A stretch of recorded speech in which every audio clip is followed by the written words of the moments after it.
Good evening, everybody. Good evening, everybody. I would like to call this meeting to order. It's loud. Perfect. Good evening. Ms. Richards, may I have roll call, please? Yes, President Wade, let the record show that all 5 board members are present this evening. Thank you. Please join me in a moment of silence, followed by the Pledge of Allegiance.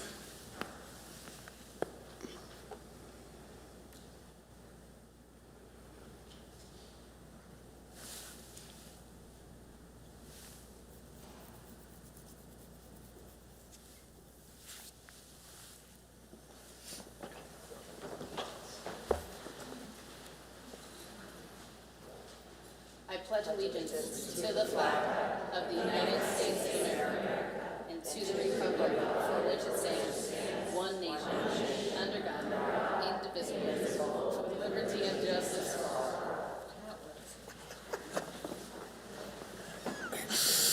Oh, goodness. It works. I motion to approve the agenda. That was Ms. Van Hook who seconded. All those in favor? Aye. Aye. Motion carries 5-0. Ms. Richards, you're up. President Wade, members of the board, another segment of Higley Adventures. We're excited so many of you have joined us this evening. And tonight, we want to start out by, go again. Celebrating our National Board Certified Teachers. So if I call your name in a minute, please come to the front of the room because we're going to take your picture. So today we're proud to introduce our Board Certified Teachers. This is the highest and most respected certification a teacher can obtain, aimed at developing, retaining, and recognizing accomplished teachers. The new board certified teachers are Cammie McClellan from Higley High School,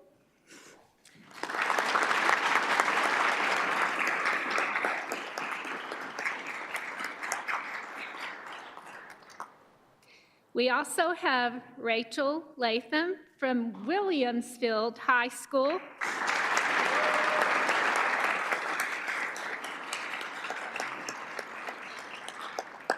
and we also have teachers who have maintained the national certification. Michelle Bordinato from Higley High School,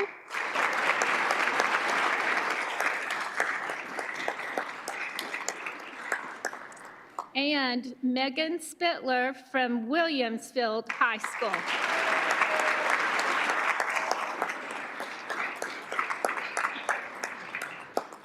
Congratulations to all of you. We are so very proud to have you in Higley, and this is not something easy to obtain. So we're going to take your picture, and we're going to get our board members down here on the floor.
I'm excited to share that our K-5 math instructional coach, Wendy Stowe, was named the Arizona Math Leader of the Year for 2025 at the Arizona Mathematics Leaders Annual Conference.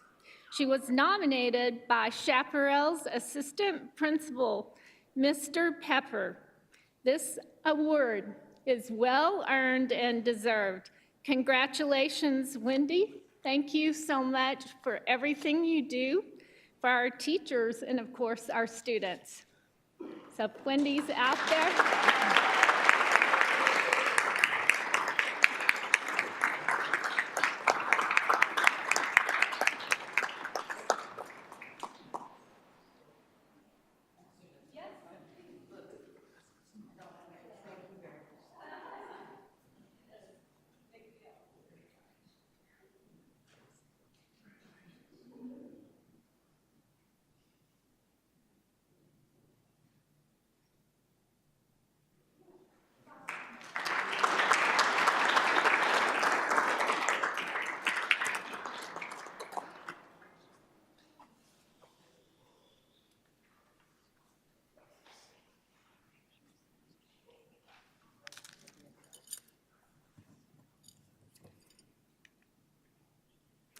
Every year, ASU holds a language fair on their main campus and invites 3,000 students from all over the valley to attend and participate in their language competitions.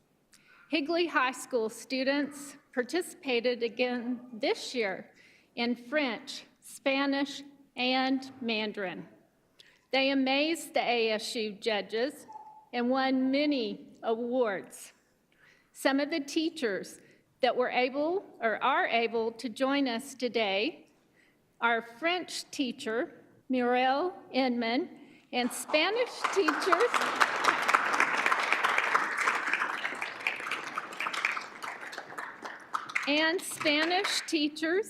Jennifer Moda and Kristen Schnell.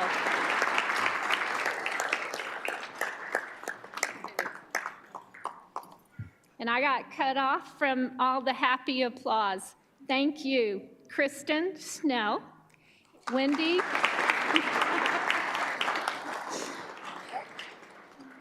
Jennifer Moda, and French teacher Morel Inman.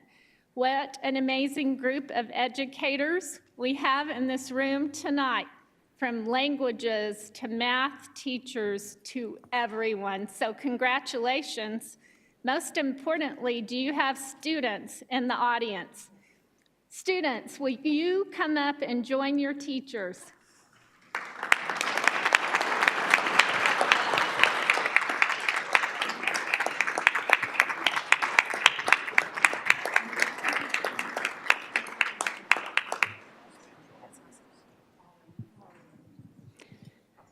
We want to include our Mandarin students, because I know Miss Leatherby was not able to be here this evening. Wow, I could pass the mic and we could guess what you're all saying, but maybe I wouldn't do so well. Teachers, would you like to say anything? No. Students, to have a student that wants to say something in your expert language.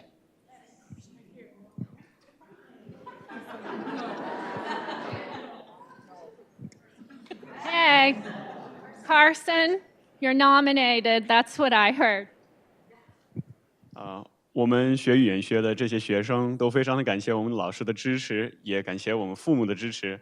我们学习我们想要学习的这些语言，是没有你们的支持不可能发生的事情。所以谢谢你们 ，Thank you all.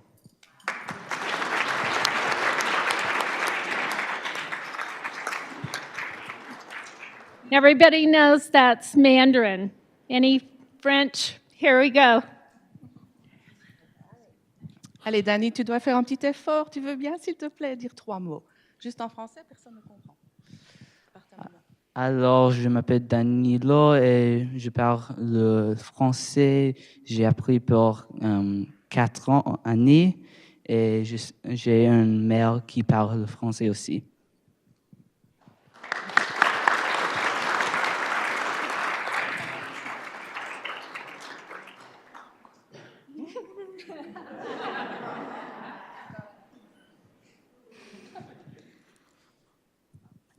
Darle gracias a las maestras de español que nos enseñaron todo para ganar estos premios.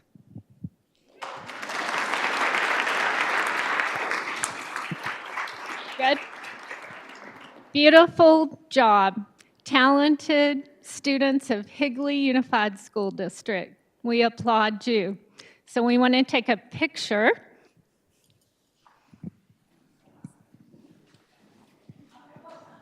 Squeeze it. Really squeeze in.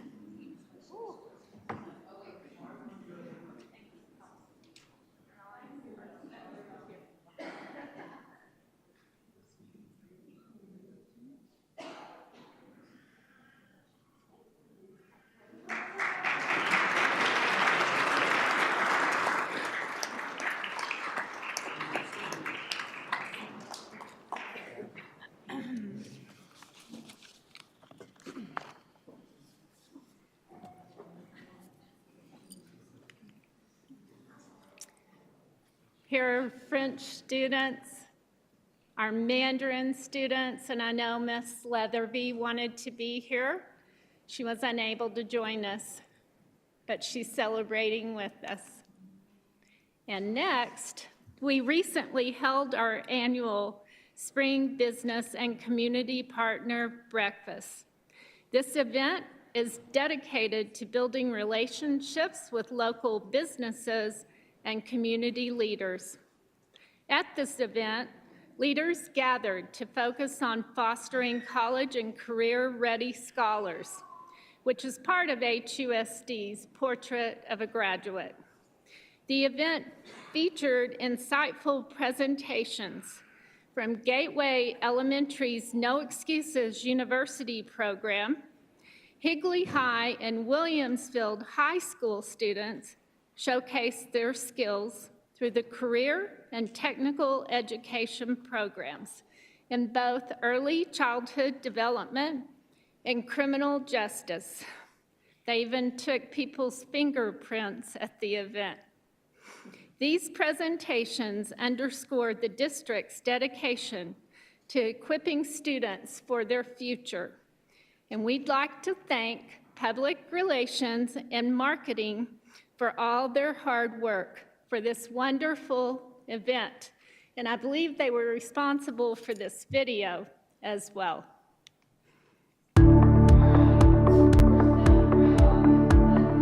Today was dealing with college and career. For us, Williamsfield, we were able to present our CTE early childhood. In that representation for us, they were able to kind of share their experiences over the last couple of years, internships they got out of it, and hopefully where they're going to go in the future.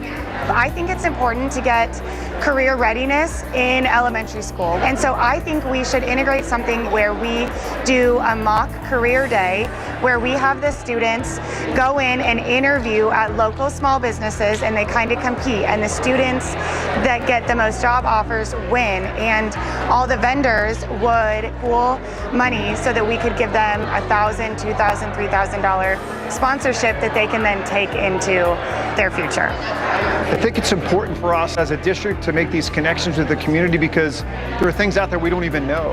And there are so many people in our community that are willing to help. How great is it to be able to partner and bring them on our campus or have our kids go see what else is out there prior to even going to college? The next generation of students is who is going to be our employees at our small businesses. So it's important for us to get connected with the children and with our school district so that we're an integral part of them, of their upbringing.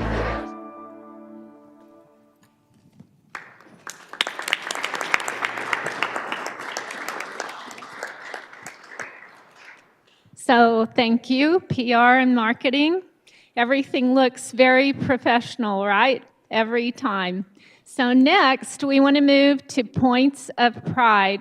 And I need the principal of Cooley Middle School to come forward, Mr. Chad Cantrell.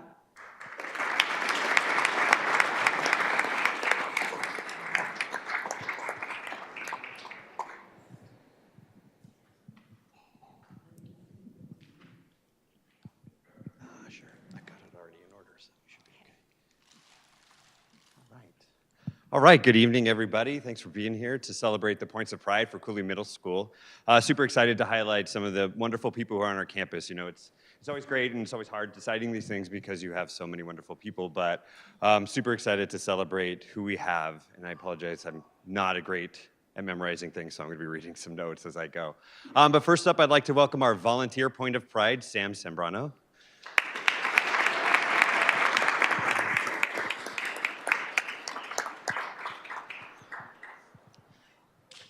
Absolutely. So Sam is in his first year actually volunteering with Cooley Middle School, but he has already become just a staple around the campus.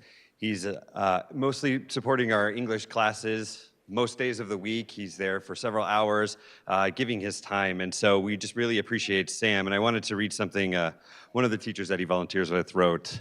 We are incredibly fortunate to have Sam, a kind and dedicated volunteer who has been supporting our teachers and students for several years with immense heart and commitment. Sam is more than just a volunteer, he's become a cherished friend. As a retired veteran and former air traffic controller, Sam brings a wealth of experience and knowledge to each classroom. He goes beyond merely assisting students. He takes the time to learn their names and understand their individual stories. Sam offers valuable advice and unwavering support to both students and teachers. His presence is truly a blessing, and our students are exceptionally lucky to have him around. Thank you, Sam, for all you do for us and your students.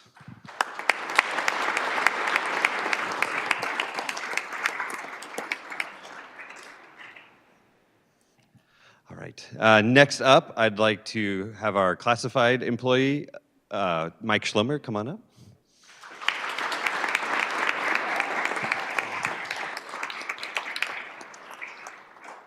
Known around campus lovingly as Mr. Mike, spent his first 2 years at Cooley Middle School as a campus safety monitor.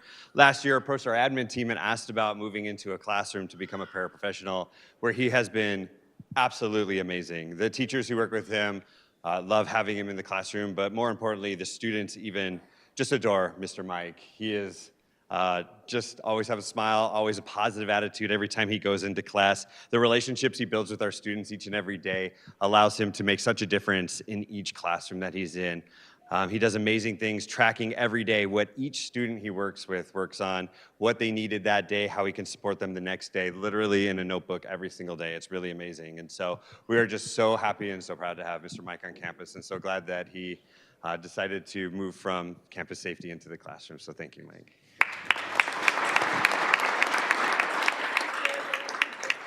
Do you have anybody here that you'd like to introduce? Do you have people here you'd like to introduce? Oh, my family? Yeah, absolutely. I have my wife Danielle back there, my daughter Madison, my daughter Kate, and my little daughter Paige back there. My son had to work, otherwise he'd be here. Stand up, guys. Stand up, stand up. Stand up, there they are, yep. Thank you. All right, next up is our certified employee, Chase Connolly.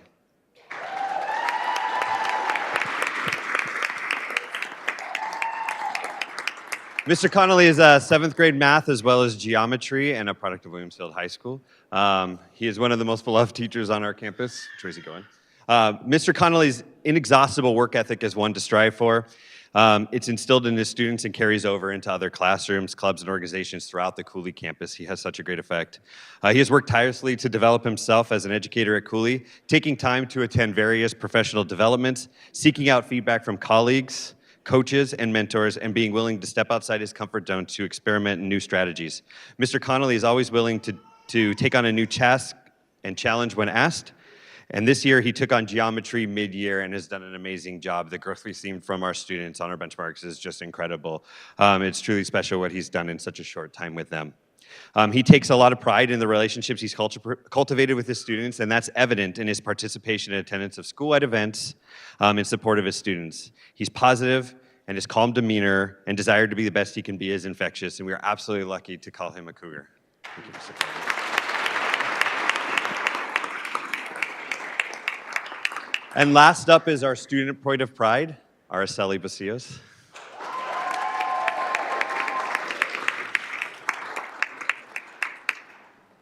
Araceli was selected. She's an 8th grade student at Cooley. She was here for 7th grade as well. And she has stood out even as a 7th grader. And so we are so lucky to have her on our campus. She embodies exactly what you want to see in student leaders and students across your campus who are just demonstrate amazing qualities. I want to kind of highlight some of the things that are said. Her teachers love her positivity, her initiative taking, and her outgoingness, as well as her hard work. These things are truly what make RSLE special. No matter what's happening around her, her positivity shines like no other students. Whether it's just a kind word or a smile to another student or a teacher, RSLE is always ready to brighten someone's day. Whenever anything needs to be done, RSLE is the first to step up and make it happen. With her peers and staff, she's the first to include everybody else in what's going on as well. She has a tremendous sense of humor, and when work needs to get done, RSLE is there to take the lead or support whatever needs to make things happen and get things done. We are extremely proud of all of our Coup de Grace students, but RSLE truly shines as a special student on campus. So congratulations. Do you have people you want to highlight? I want to thank everyone for coming, especially my family, my mom, my dad, my stepmom, my stepdad, my grandma, my aunt, my uncle, my friend, Kessa, all my siblings, Lorenzo, Carmela, Riley, Liam, Milani, and Esme, and all my teachers who came to support me, Ms. Valenzuela, Miss A, and Miss Stott. Thank you.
Next, we want to highlight Williamsfield High School.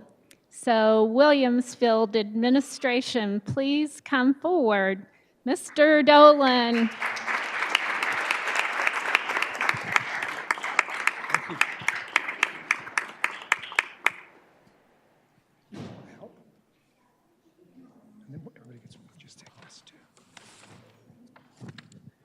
Members of the board, cabinet, thank you guys for inviting us up here. We're excited to kind of talk to you guys about the people from Williamsfield. We, this particular school year, really try to push our core values, mental toughness, integrity, dedication, and selflessness. One of our things that we give to our staff, and we're going to give to everyone here tonight, is it's a kind of a challenge coin. So anyone who here is in the military, I can just tell you about 10 years ago, I went on an educational trip with the military and got a chance to sit with a gentleman. He kind of explained to me what the purpose of the coin was and why he provides coins for people. And for him, it was more about what people do and how they stand out. And so I've kind of kept up that when I was at Sossaman and again here, because I think it's a real powerful thing. So that's something that we're going to give to the people today. So the first person I want to talk about is our volunteer, Mrs. Allison McCullough. Can you come on up here?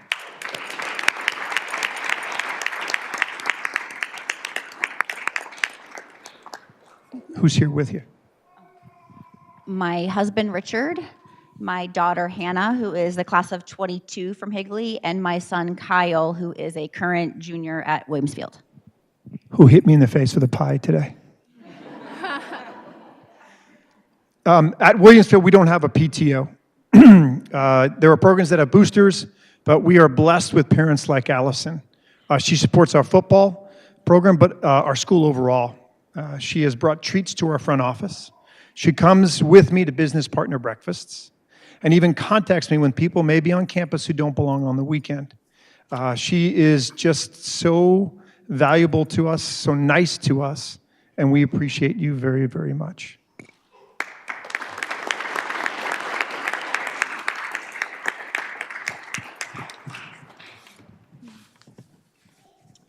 I don't believe the certified person is here, but maybe that makes sense because we pulled him for the word dedication. It's Randall Clifford. He's our baseball coach. So I want to kind of talk a little bit about him. He kind of displays our core values of selflessness and dedication on a daily basis. He works with younger staff members to mentor on how to be a good role model and educator. In addition, he's willing on a moment's notice to support our athletic programs as a ticket taker, an announcer, or security. For years, he was willing to teach marketing and PE because it was best for our campus. He'll cover a class. He'll work with a teacher. He plays games with his students, and then he'll go water and take care of his field prior to coaching all the events. So we are really, really happy to have him, and we appreciate all that he does for our campus.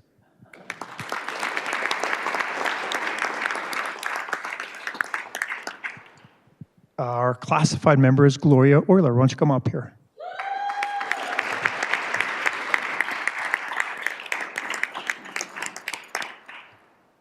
So I asked her, I was just talking to her, and I said, like, how long do we know each other? And so she has been in the district since 2012, and I've been in the district since 2014. And so first time I was at Waynesfield, and now back this time. And her grandson Derek was at Sossaman when I was over there too. So a good long time. So I'm glad I get to do this for you today. Gloria has been a mainstay in this campus. You can find her in science classrooms, supporting students, as well as our self-contained classrooms doing the same. She has binders of notes, worksheets, and supporting documents for classroom work. I think our teachers would agree with me that they love having her in class because of the time and effort she puts in with her kids. She's prepared, friendly, and gives 100% to our students every day. Dedication is the term that comes to mind when I think of Gloria. So Gloria, thank you so much for everything you do.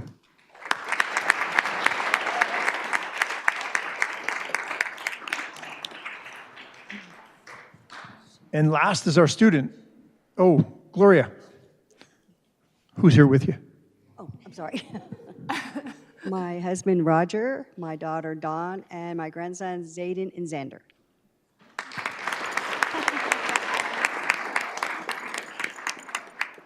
Student, Nolan Zavala. Come on down.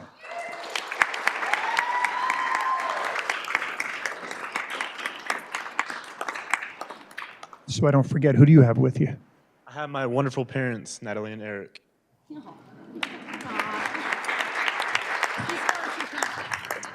So just the other day, we had the superintendents walking around, and I wanted to pick students to do that.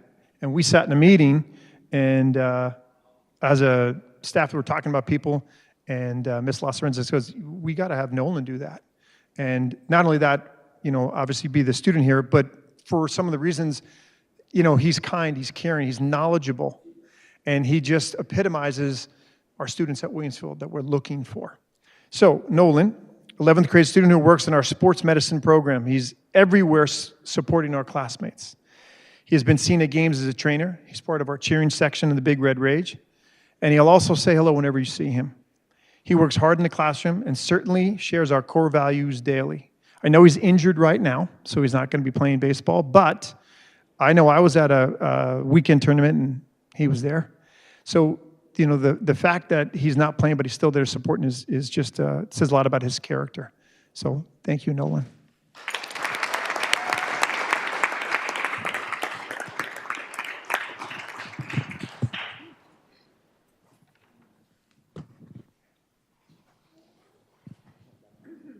What?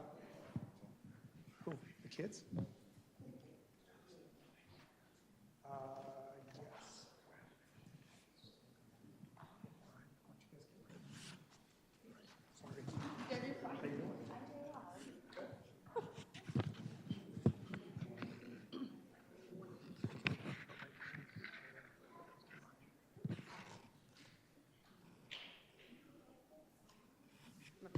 Yes.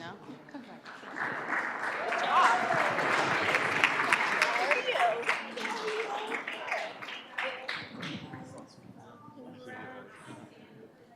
Congratulations.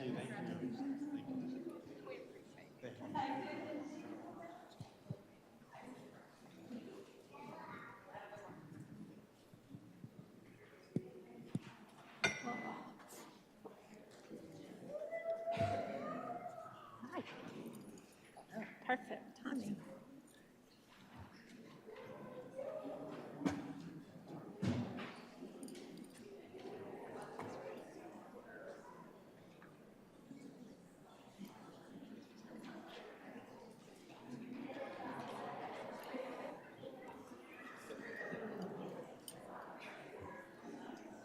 Busy.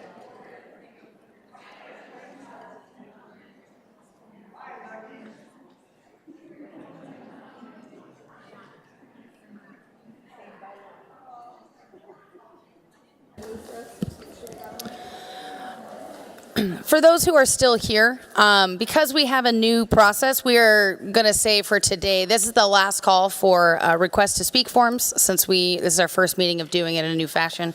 Figured this would be the best time to do that.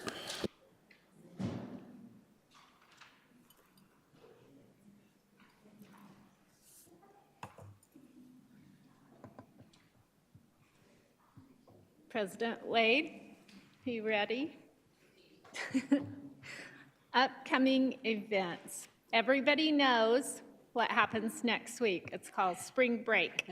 So every teacher and every student is excited for that time, March 10th through the 21st. We also have More Than Sad parent event. It's virtual on Tuesday, March 25th at 6 p.m. Our next board meeting is on April 1st, which is Tuesday.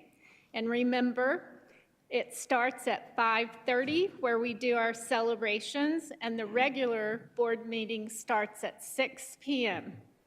Thursday, April 3rd, is our school visit to Williamsfield High School. And that concludes upcoming events. Thank you, Ms. Richards. It seems most people already did that, but just in case you were here for some of the celebrations, now is a great time to leave if you are not here for business as usual. The rest of the meeting is going to start now.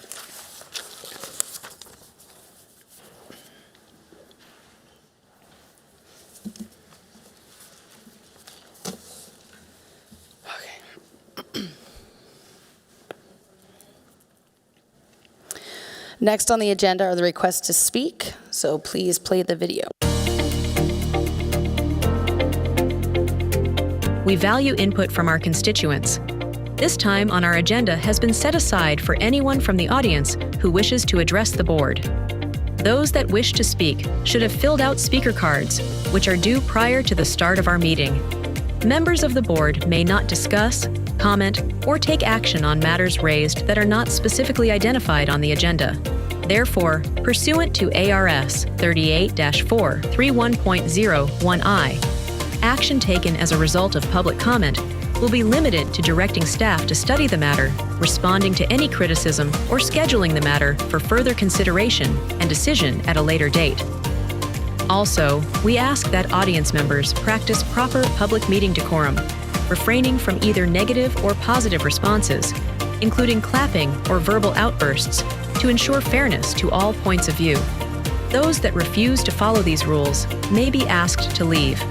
In accordance with Policy BEDH public participation at board meetings, if considered necessary, the governing board president shall set a time limit on the length of the comment period in order to ensure that each individual has an opportunity to address the board. The president may also set a time limit for individual speakers. Thank you for your cooperation.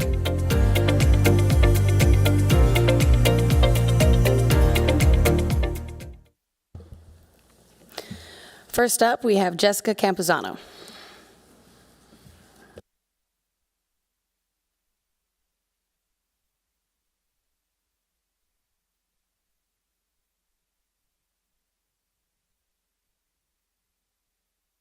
We're live? Okay. Good evening, members of the board, district cabinet, and Superintendent Richards. My name is Jessica Campuzano. I am a proud mother of 3 HUSD students, and a certified general education teacher at Cooley Early Childhood Development Center. I wanted to take a moment to say thank you to the board and Superintendent Richards for taking time to read emails and answer questions from the HUSD community.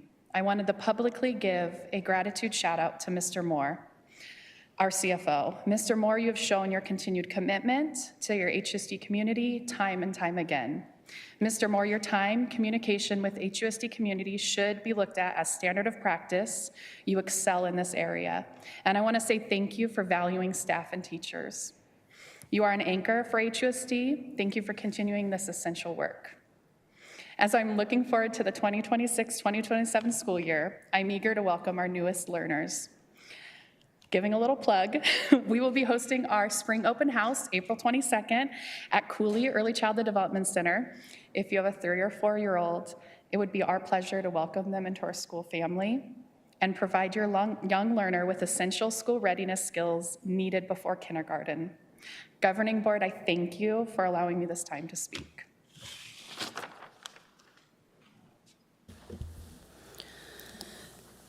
Thank you. Next, we have Katie Kriedemeyer.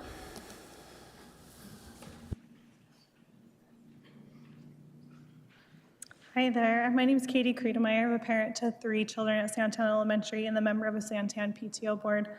I come to you tonight to request transparency and communication regarding the budget survey that was closed on February 24th. We've heard from within the schools and rumors from even students in tears that our librarian aide, along with others such as crossing guards, contracts are not being renewed next year. Was this the majority feedback requested by our community to cut specials such as library and music? Last year, the board voted 3-1 to increase teacher and administrative salaries. When given 2 options by administrator, the board voted the one that would give the administration the higher amount. At the time, President Wade, you stated, "We have the budget for the option that we approved." I am here to point out that we no longer have the budget for the $230,000 administrative increase you implemented last year. Administrative staff should not have been lumped in with classified staff and received the same increase. Removing this increase in administrative would allow us to save several, if not all, our librarians. Mr. Moore, you told the board in February of 2024 that budget review that the override fails, there would be some contingency monies to offset the probability and the harshness of year 1 and 2 of the phase down. Where are those contingency monies you spoke of? You are quoted in stating, "I try and pride myself in looking forward and not only to next year, but to 2 or 3 years down the line. I want the district to be sustainable and have continuity not only with salaries, but in everything we do," end of quote. Presenting an administrative increase salary last year was not looking 2 to 3 years down the road. It was coming knowing that the override was coming to the ballot and might not pass. We are now in a position to put words into action to create continuity for everything we do, which is library, safety of getting our students to the school by the cross guards, and music in our classrooms. We have a student at Santan who comes to Miss Baker in tears and offered money out of her own piggy bank to save Miss Baker's position. I ask administration to look into their piggy banks to see what we can do. Lastly, I'd like to understand from administration and the board if the community has the ability to save this position through raising PTO funds to enhance our library. We can rally together and to cover our librarian salary and support our students and do what the district is not willing to do. Thank you.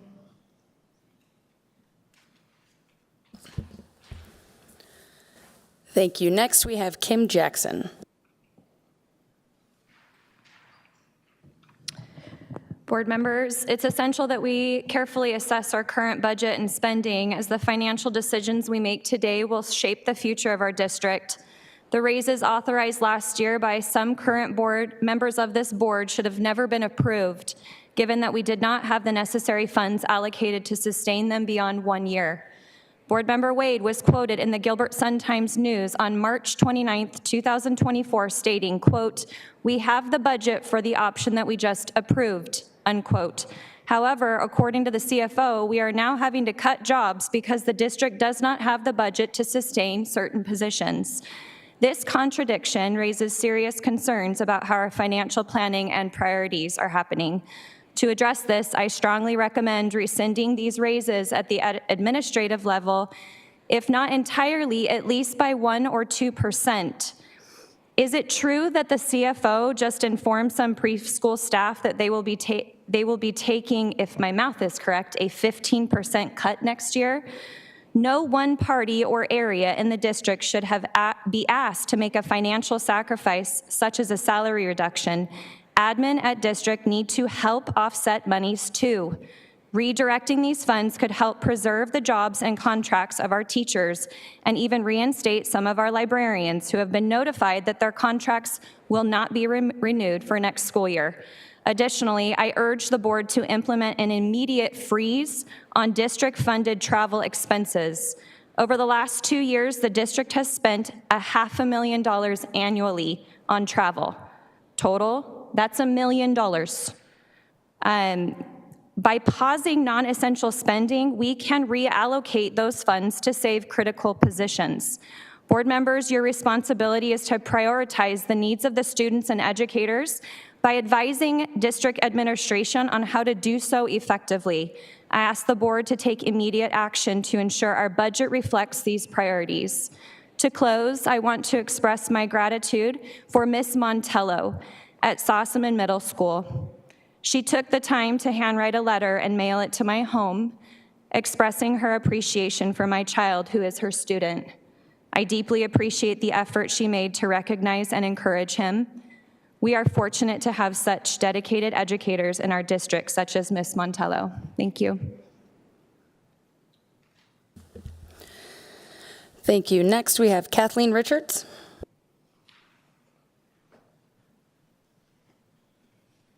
Good evening, Cabinet. Good evening, board members. Thank you for the opportunity to speak tonight.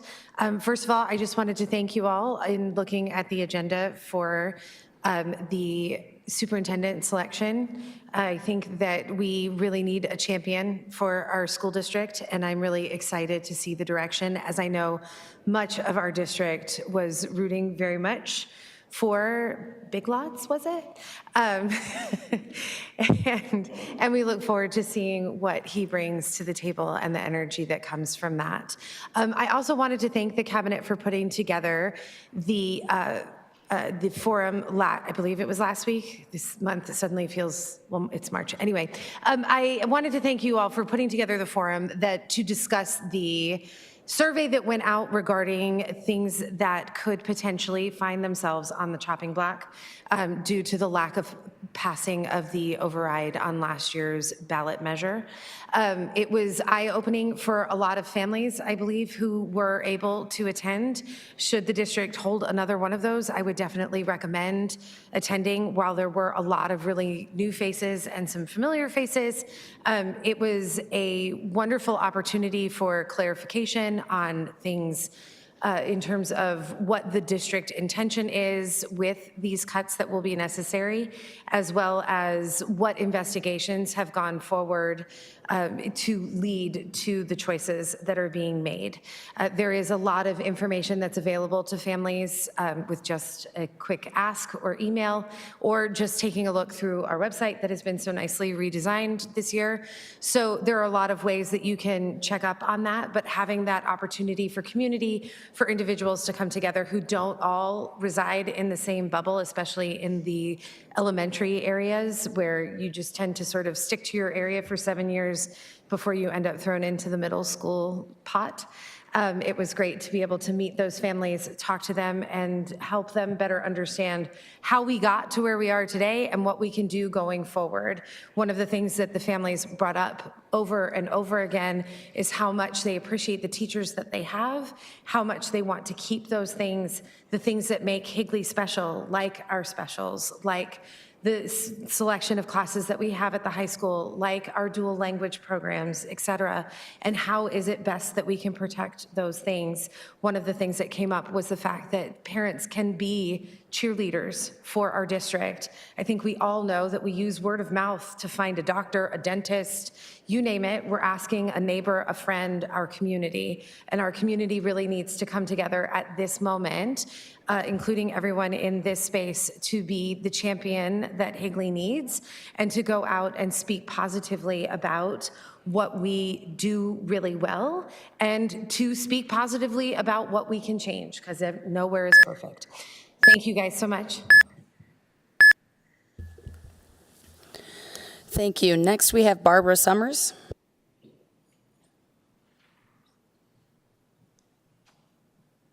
Hello. My name is Barbara Summers. I'm a parent to a student at Williamsfield. Earlier today, I came across a podcast from last month that makes me question as to whether all members of our board can accept the information from the novel committee update without bias. The podcast I listened to had one of our board members as the guest, and this board member spoke about topics like our novel committee. During the podcast, the board member mentions things like looking into the list of committee members and checking it against an employee list, and also checking into the committee members' voter registration. They even go so far as to say that a parent investigated the committee members and shared that information with them. One would wonder whether this board member felt that it was necessary to go into this presentation with all that information, and if it was appropriate to utilize the voter database for this reason. This seems to be a huge overreach that violates the privacy of community members involved, and I want to bring this to the attention of all of those involved. Thank you. Thank you. Next, we have Jenna Schmidl.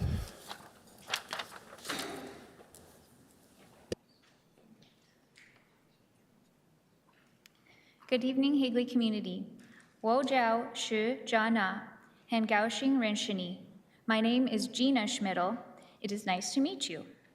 My voice will bring awareness of and support for the Mandarin Chinese dual language immersion program offered in the Higley Unified School District. The Mandarin Chinese program is one of the many educational opportunities that add to the Higley Unified School District being one of the best districts there is. The Mandarin Chinese program is a unique asset to the Higley Unified School District. Higley Unified School District teachers are the best of the best, with the Mandarin program teachers standing out, giving learners and their families every opportunity to grow and thrive in education. In addition to rich and vibrant curriculum in the classroom, these teachers provide super informative weekly newsletters, complete with personally recorded vocabulary words, YouTube links, interactive quizzes and pictures, and videos of our students in vibrant, joy-filled classrooms. Mrs. Pei Whittier is the best possible beginning teacher for our Cooley preschool learners. My first son is in the first grade program at Coronado Elementary School, while my second son is in the kindergarten preparation class. Mandarin Chinese parents are among the most supportive and dedicated parents in Higley Unified School District. We have built a strong and active parent support community. We work hard to honor the dual language immersion learning contracts that we signed when enrolling our children in the program. Our children and families participate in at least 2 celebration activities a year, including the Full Moon Festival and Chinese New Year celebrations, which are opportunities for the community to join in learning. We spend extra time at home to support our learners with home library books, home media, learning apps such as Duolingo and Chinesey, learning new ways to cook traditional food, finding and displaying authentic Chinese decorations for our homes, and planning time to get together with other Mandarin Chinese learners. There are other opportunities such as Parent University, classes for general education students, and inclusion activities for all learners. I strongly recommend that the Higley Unified School District continue to fund the Mandarin Chinese dual language immersion program as one of the best parts of our district. Brain science proves that learning a second language early in life is the best way to ensure success at being multilingual. My first child would have been enrolled in the program had I known about it, but my 4th child will join the program in 3 years. Please fund the Mandarin Chinese program and grow the Mandarin Chinese program, and our district will most assuredly continue to thrive.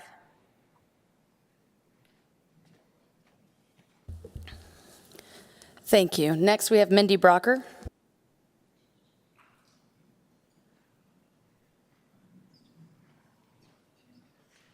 Hi, thank you for the opportunity to speak today.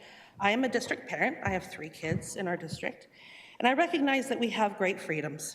We have the freedom to choose this district, and I do choose Higley, to choose the school, the classes, and even the books that my children read. I listened to this recent podcast, the one that sent it to Barbara, and Anna Van Hoek, I will name her, was the guest in her position as an elected official for our district. She said in this podcast that in the recent advanced literature class that everybody is debating, that only one parent did their research. Unlike you, Ms. Van Hoek, I believe that parents are smart and they, like I did do their due diligence and can be trusted to parent their children accordingly. I do not need you to protect our children from our own educational choices. I'm also really grossed out by Anna's statement that while children that don't attend Higley schools might not need to worry about Higley's educational decisions, you do have to live amongst those public school students, so you should care. I'm sorry, but our district students, half of the children in our community, are amazing. How dare you infer that they are lesser in any way? And because they read, that's gross behavior from a board member. You also said that you reviewed research from a parent and that book committee members are left-leaning or educators. Do you typically investigate committee members? Is that investigation information you ingested and repeated in the media part of your public record? You inferred that book committee members were not a blind selection. You also grinned through the podcast host saying that people need to stop this at all costs. You then encouraged everyone, especially those who are not in our district, to show up and speak. It's their right, but it's gross political behavior. You were very clear that you had no intent on listening to a citizen committee with an open mind. I asked that Anna Van Hoek is not allowed to vote on literature reviewed by this book committee as she has publicly shared misinformation, allowed and encouraged in threatening behavior, and has encouraged brigading. Her participation in this process is highly inappropriate. Thank you.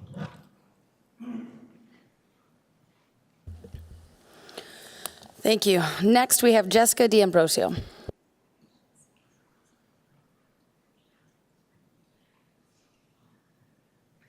Good evening, Superintendent Richards, the cabinet, and to the board. I want to say thank you to the board and to the cabinet for having the superintendent forum available online last week. Not everyone was able to attend for 3 hours, but I felt like it was a really good way for our community to make an informed choice, or rather to provide feedback for who will be our next superintendent. I wanted to give a tremendous thank you to the community for their feedback, and I am hopeful of the board's approval of Mr. Lautzenheiser's contract this evening. He embodies what we have going here at Higley and what we want to continue. Supported teachers, kids who are put first every time. I also wanted to bring out something that's happening at Williamsfield High School under the leadership of John Dolan. There's this program called the EVIT program, and while I've been a teacher for almost 18 years in this district, I never really understood what went into it until my senior said that he was joining the program, and I said, "For what?" He goes, "For nursing." I said, "You want to be a nurse?" No, but what he does want is a foundation so that when he goes to medical school someday, he's going to be well off. So he has this teacher named Miss Bray over at the EVIT program, and she has just really inspired him. And so when I think about the EVIT program, and for parents who don't know a lot about it, it's phenomenal. And if your kid is anything like my kid and can pretty much graduate high school with a pretty easy load, push him into the EVIT program, just check it out. Because now his sophomore brother is like, "Oh, I'm gonna go do the firefighter program," which means he'd have to go to school a little early, and for this kid to want to spend more time at school, thank you. I just also wanted to throw a thank you to the Early Childhood Education CTE program run by Ms. DePoe over at Williamsfield High School. I visited her class back in like November, December, and I saw a lot of my former students who are aspiring future teachers, which is such a blessing because I feel like they'll thrive as they go on into the future. Ms. DePoe had heard about a toy drive that teachers at HTA started about 7 years ago. She said, hey, we want to be a part of it too. So with the support of Williamsfield High School and HTA, we made gift donations of toys to the Military Assistance Mission, Sunshine Acres, and Starbright Foundation. I just want to say thank you to Higley. Have a good night. Thank you. Next, we have Ryan Edwards.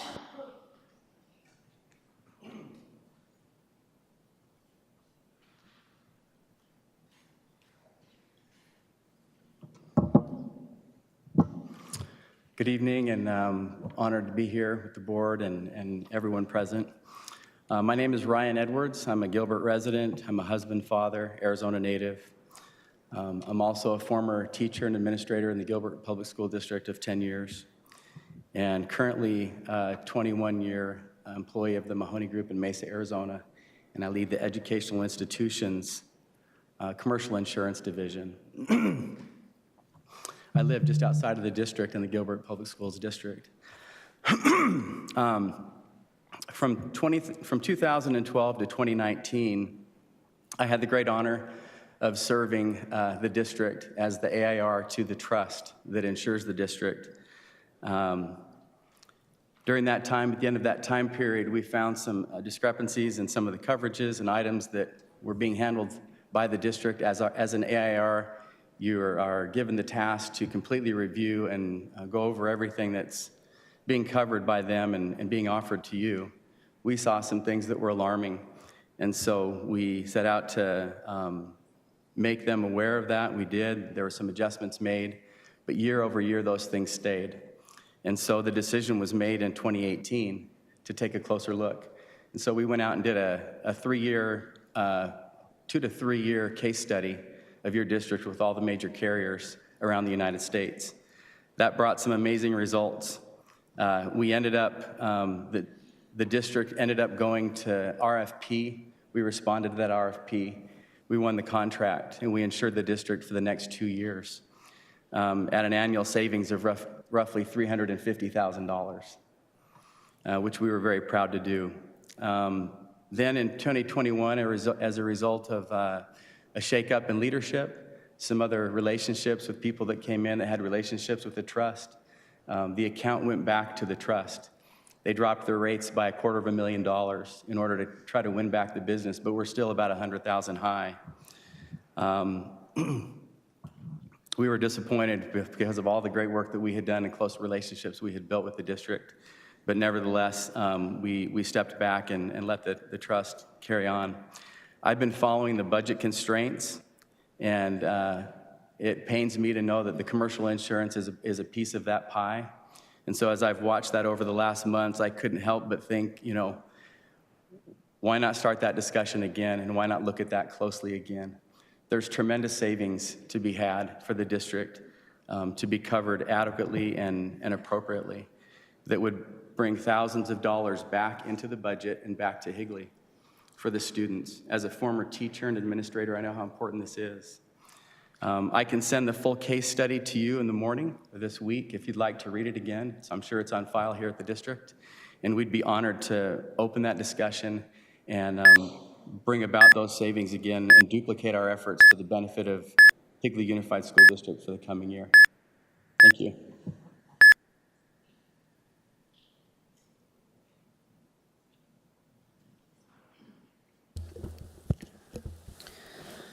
Thank you. This moves us to, I'm sorry, go ahead. Superintendent Richards, if you can look into the,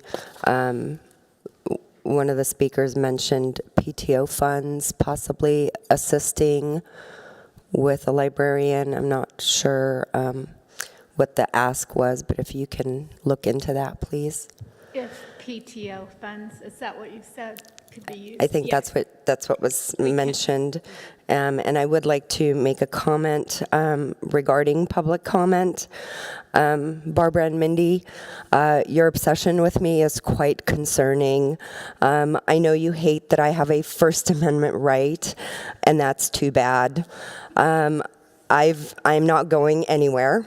You can continue to cyber stalk me, and I will continue to speak out, and maybe next time I'll email you directly any podcast that I do, so you don't have to go cyber stalking. I have no control what other parents pull and investigate and present to me. That is up to district parents if that's what they choose to do. I will listen to them. But again, I have no control over what other parents decide to do. Thank you.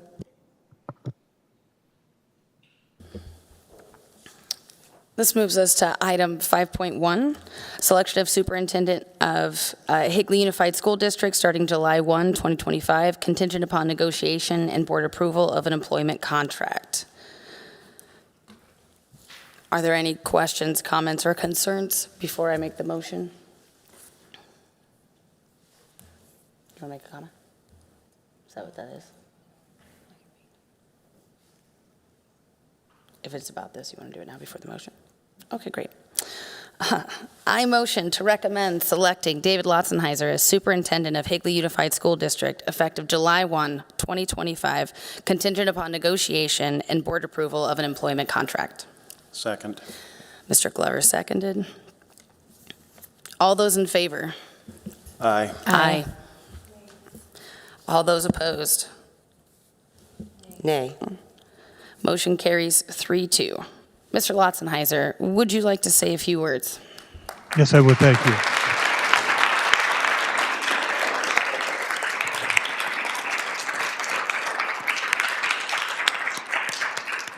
President Wade, members of the board, thank you very much for entrusting me with this position. It means a tremendous amount to me. I'm truly honored and humbled to be in front of you today, in front of our community, knowing that the task that's placed ahead of me and how seriously that I take this task into moving forward. For those of you who are able to attend the forum, hopefully I was able to express to you my beliefs in what a district should look like and what leadership should look like in terms of influencing our community and our students. We are in a relationship-based business. And like I said then, I'll repeat it now, the most important relationship we have is between the student and the parent. And it's our job to support our students by supporting our teachers with guidance and providing them the necessary materials so that we can have limitless opportunities for our kids. I'm proud of the group of valued educators that I'm joining, not just in cabinet, but at our sites and in our classrooms.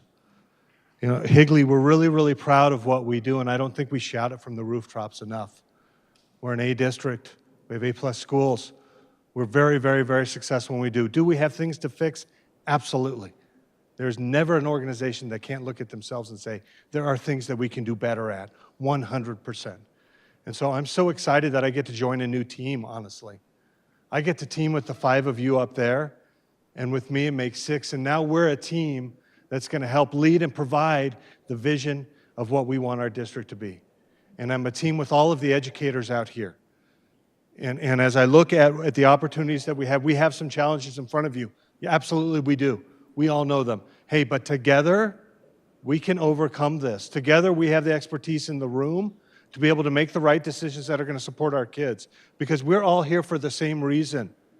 We want our kids to get the absolute very best. And that's what we're going to do in Higley. And just remember, together, we got this. Thank you.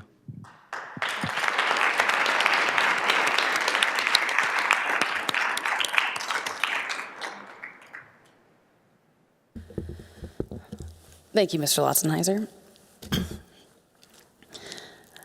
Now we're going to move on to the consent agenda items. I motion to approve consent agenda items 6.1 through 6.15. Second. Thanks, Mr. Glover. All those in favor? Aye. Aye. Motion carries 5-0. With that, we like to recognize the gifts and donations. So thank you to Higley High School Choir Boosters, Catherine Ortiz Kent, Mid-First Bank, Chaparral PTO, and Higley Girls Basketball Boosters for their generous donations to our schools.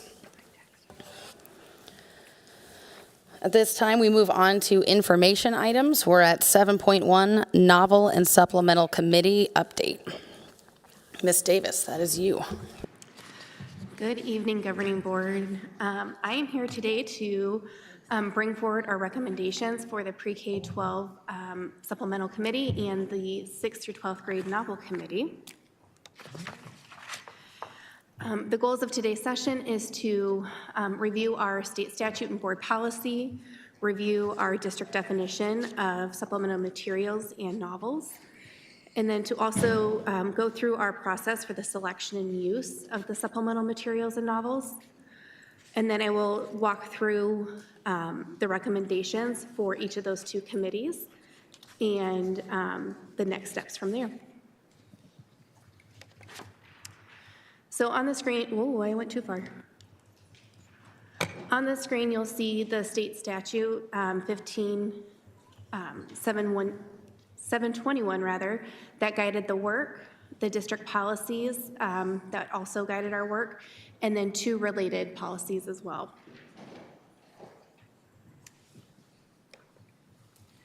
And those are the policies that we went over when we initially launched this.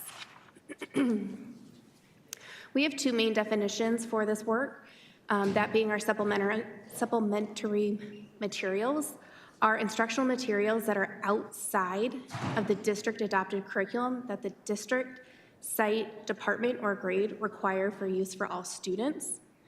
And then our supplementary novel or books are a set of novels, both fiction and nonfiction, on an approved book list that are identified through a stakeholder process with a rubric. And then we also have our curriculum page on our website through our Ed Services page. On there you can find all of our core content adoptions, but also you'll find the links to our pre-K through 12 supplemental list and our 6 through 12 not approved novel list as well, which will be updated after we make it all the way through the process. And then want to give a big shout out to our pre-K through 12 supplemental material committee. We had 4 meetings throughout the school year. We had 10 committee members that were made up of parents and community members and a mix of teachers and district office staff. The picture on the screen is a small group that was meeting to go over a couple supplemental materials. I would love to pause. I know I have a couple committee members in the audience. They would like to stand so we can recognize and give them a little bit of thanks. If you were on the supplemental.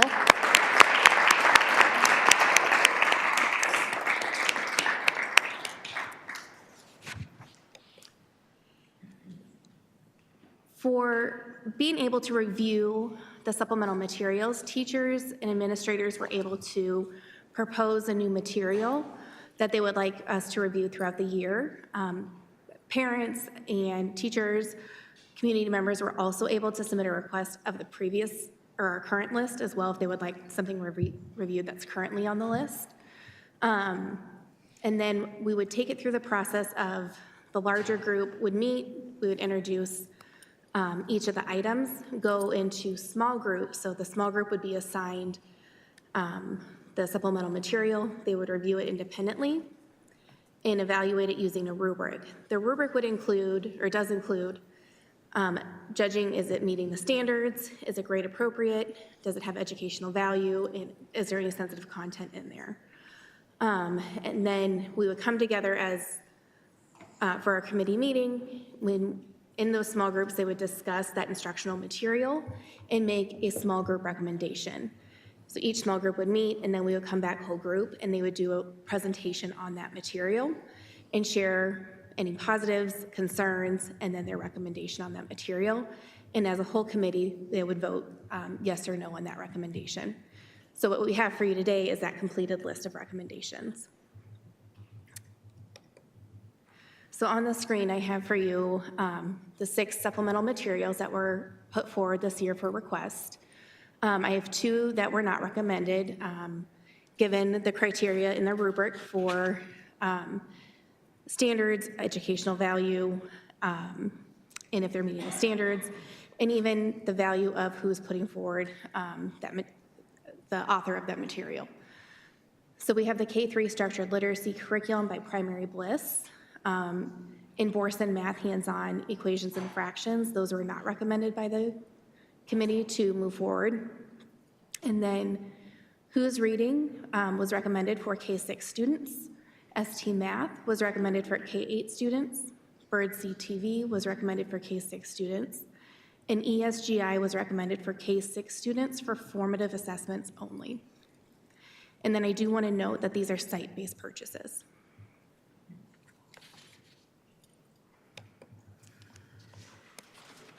And then I'm going to hop us into the 6th through 12th grade HUSD approved novels.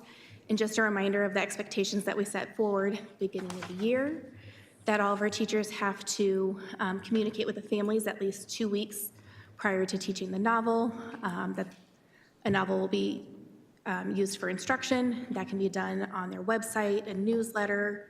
They also list them in their course syllabus at the beginning of the year. Parents do have the right to opt out of the reading, and an alternate text will be then provided. And we do have that HUSD parent consent that all teachers utilize that will identify the sensitive content and context around that. So those have been utilized this year. We started the year off with 26 committee members for the novel committee, and due to life, we ended the year with 23. And that was, again, a mix of parents, community members, HUSD staff, and that is a picture from our last meeting, and I think I have a couple committee members here as well, so if they wouldn't mind standing so we can recognize and thank them.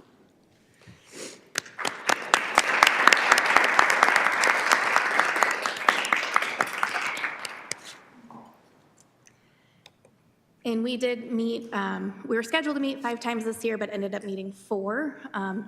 Again, illness, life, scheduling. And similar to the supplemental process, novels were selected for review based on teacher proposing new books to be added. Parents, community members, teachers, admin could put in a request to review what's currently on the list. Or if a teacher would like to have a novel change a grade level, if their site curriculum team couldn't come to that decision, then that would have come to us. But this year we just had the proposals for new texts.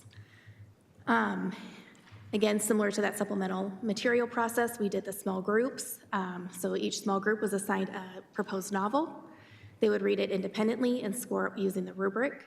That rubric was based on standard and grade appropriateness, instructional value, literary merit, and sensitive content.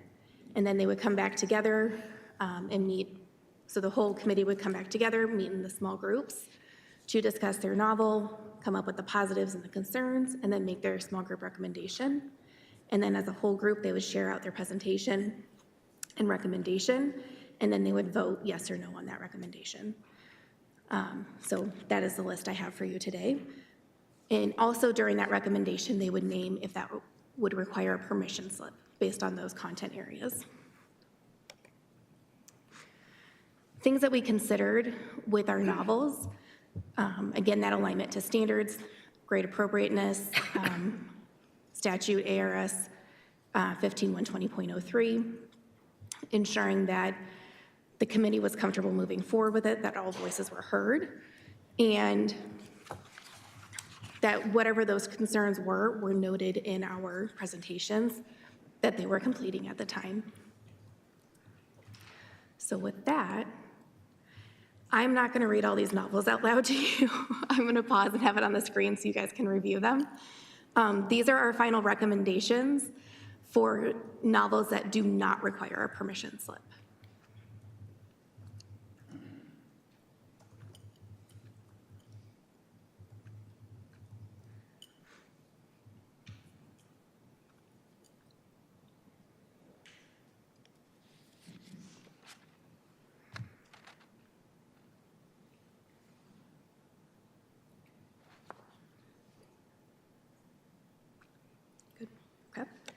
And then this is our final recommendation for novels that do require permission slips.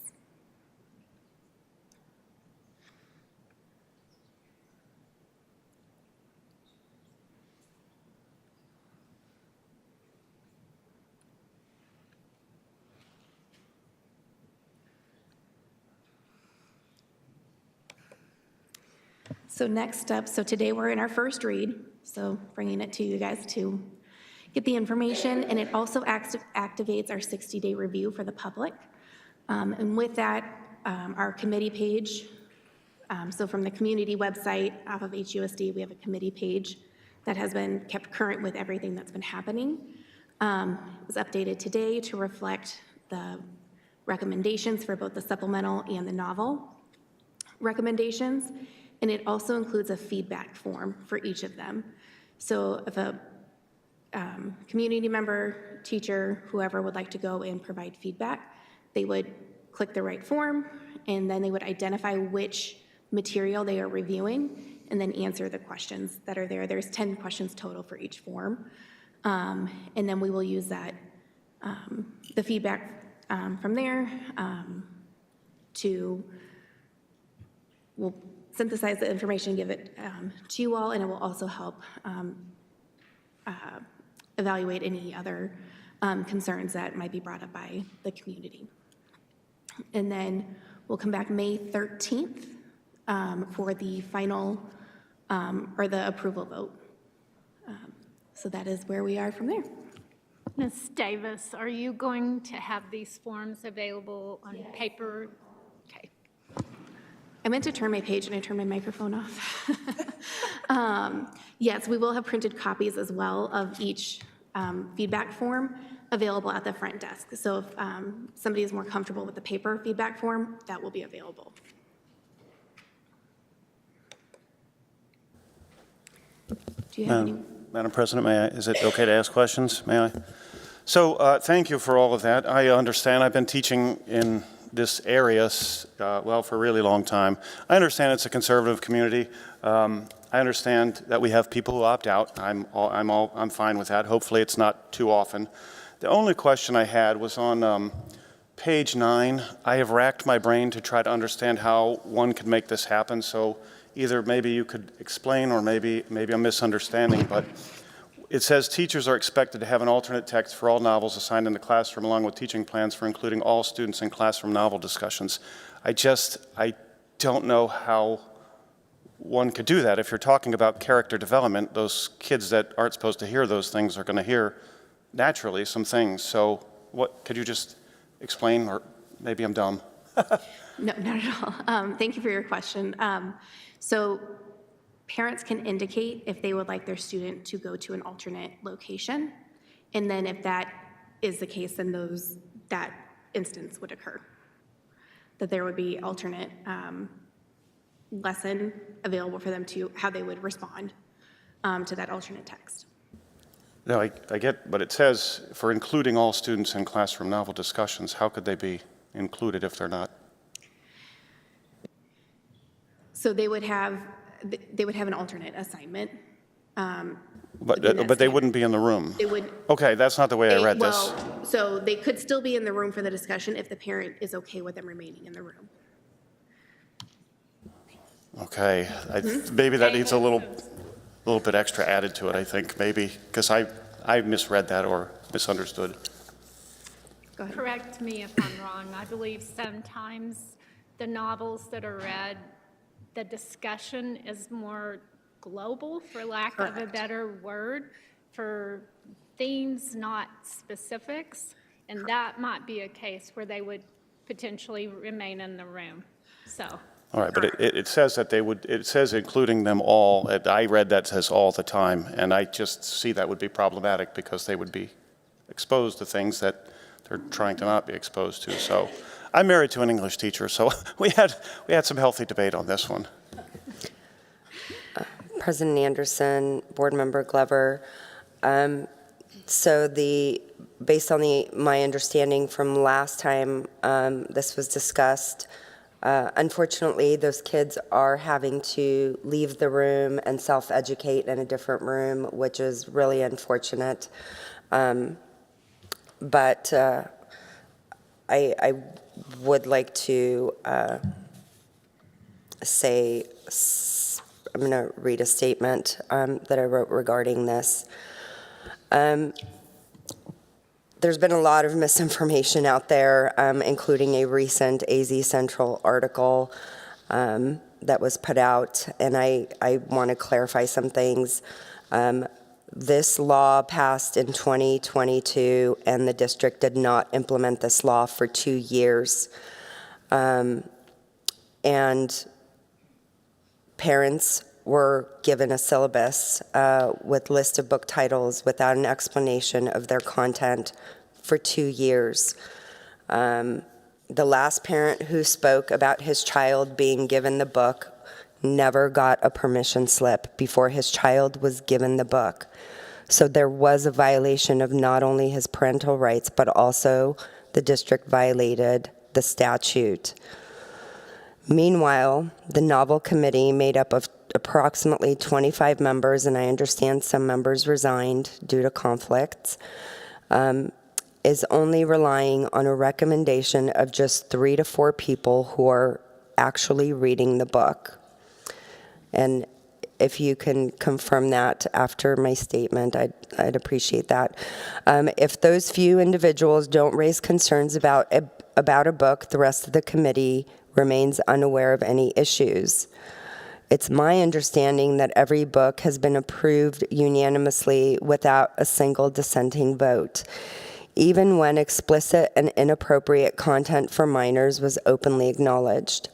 On top of that, the teachers recommending the books are in the room and are part of the committee and are voting members, which is made up of more than 50% of HUSD employees, the committee is. This raises serious concern about bias and whether the process truly represents the best interests of students and parents. There are countless of books that meet educational standards without exposing students to graphic material, yet we continue to select books that create division and controversy. When parents opt their children out, these students are removed from the classroom and forced to self-educate in a separate setting, when more appropriate books could have been chosen from the start.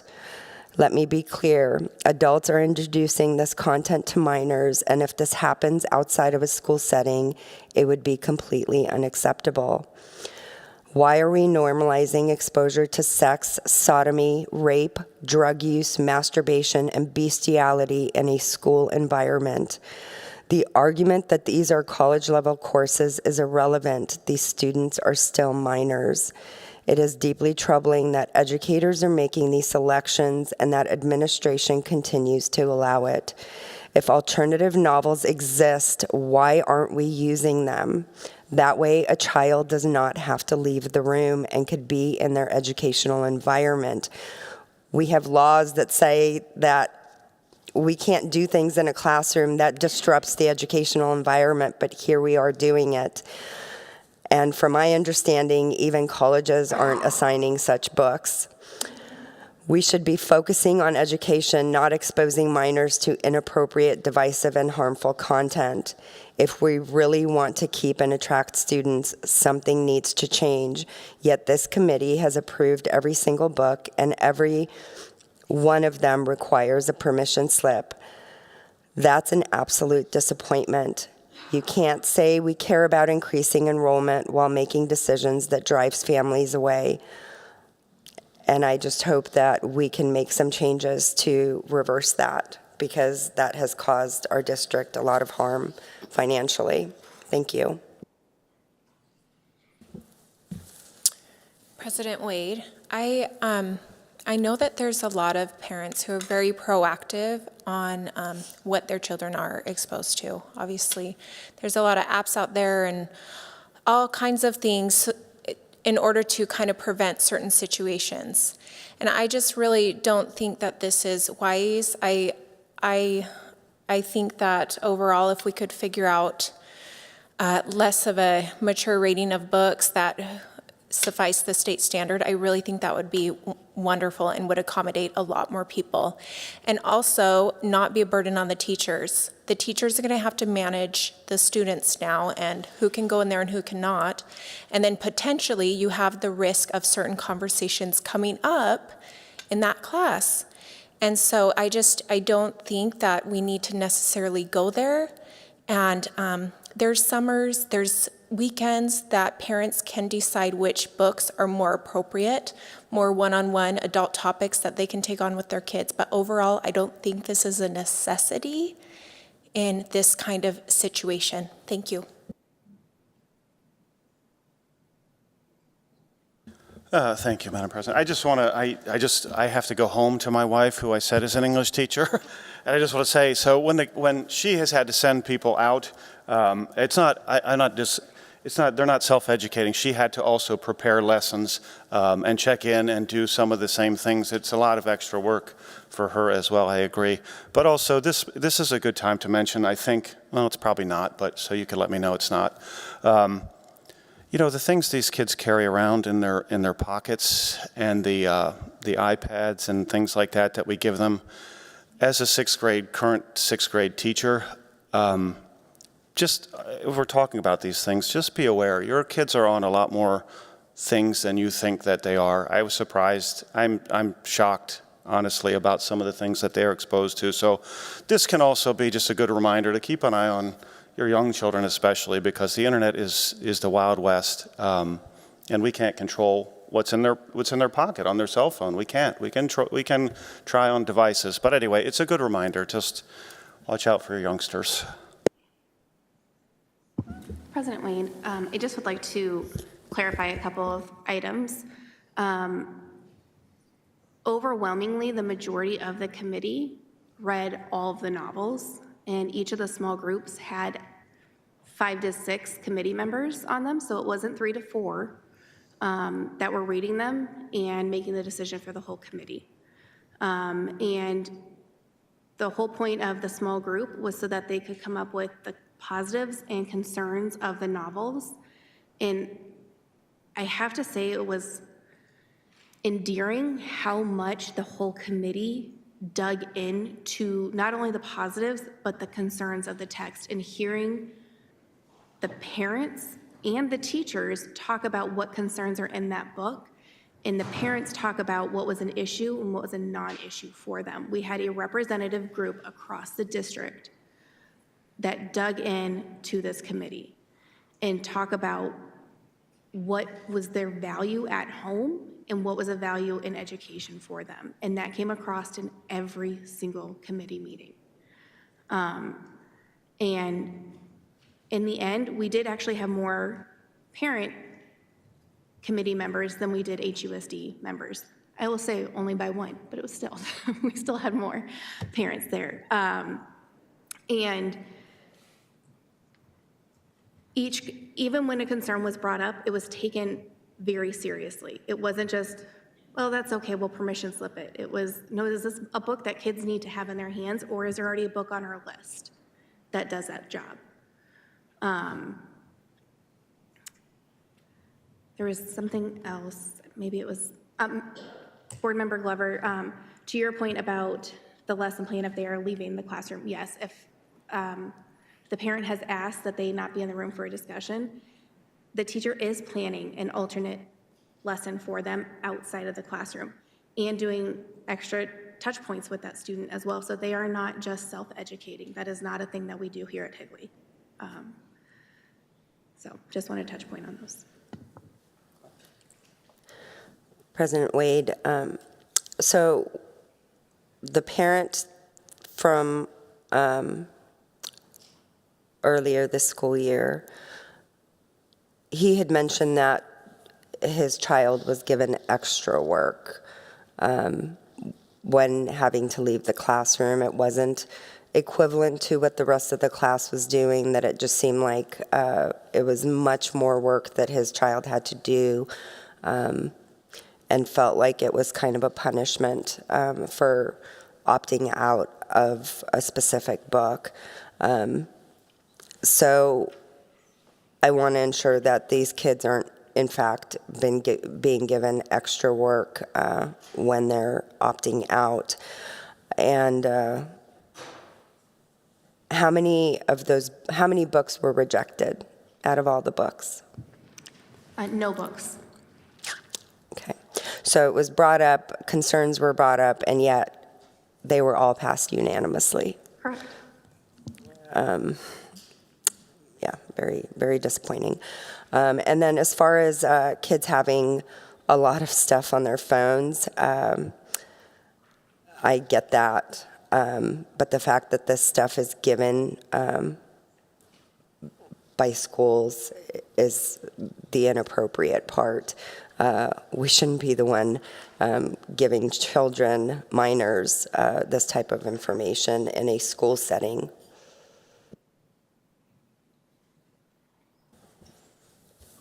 President Wade, I just wanted to ask the question, I'm sorry if it already got answered, but were there any alternatives for these higher mature ratings that suffice the standard that was trying to be met by that potential literature?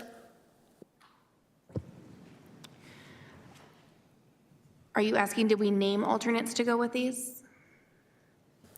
Were there any alternates,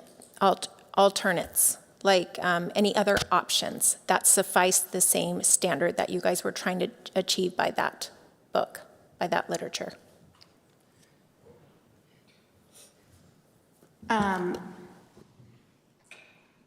I would say yes, but they also fit the same criteria in terms of the sensitive content. Like it's an equal trade and things that we were looking at. If I'm understanding your question correctly. So, Ms. Davis, correct me if I'm not communicating clearly. These books were brought to the committee by teachers As that new wanted them novels. evaluated. To be newly added to the list. They are not current novels on the list, correct? President Wade, I believe what Board Member Jarman's asking is, are there alternates? Which, yes, the answer is yes. So when a parent opts out, there's an alternate book that they select. There would be an alternate text provided, yes, if a parent would ask that. And you're saying that that alternate is equivalent to the No, content? I'm sorry, I misunderstood her question. Let me go back. So if we have an alternate, why can't we just use the alternate instead of the explicit content that still meets the standards and doesn't create controversy or chaos or Most puts times us in the news? I'm sorry to interrupt. It's okay. Sorry, I got really excited about my answer. Most times the alternate texts are not meeting the standard and they're not of the same rigor. They're usually grade levels below that we're pulling from as alternate texts. And there's not a similar grade level text that would qualify for an alternate? Not often. So you're saying you looked into that? Yes, we have. Okay. We've been very particular about what gets a permission slip and what does not to meet the needs of our community, and that has honestly narrowed the scope of what's out there for an alternate, because an alternate cannot have a permission slip tied to it. And 6 of our new recommendations have permission slips. The rest of them do not have permission slips tied to them. President Wade, Board Member Van Hook, these books, if they make it through the full process and are added, they will be added to our approved book list, which contains lots and lots of books.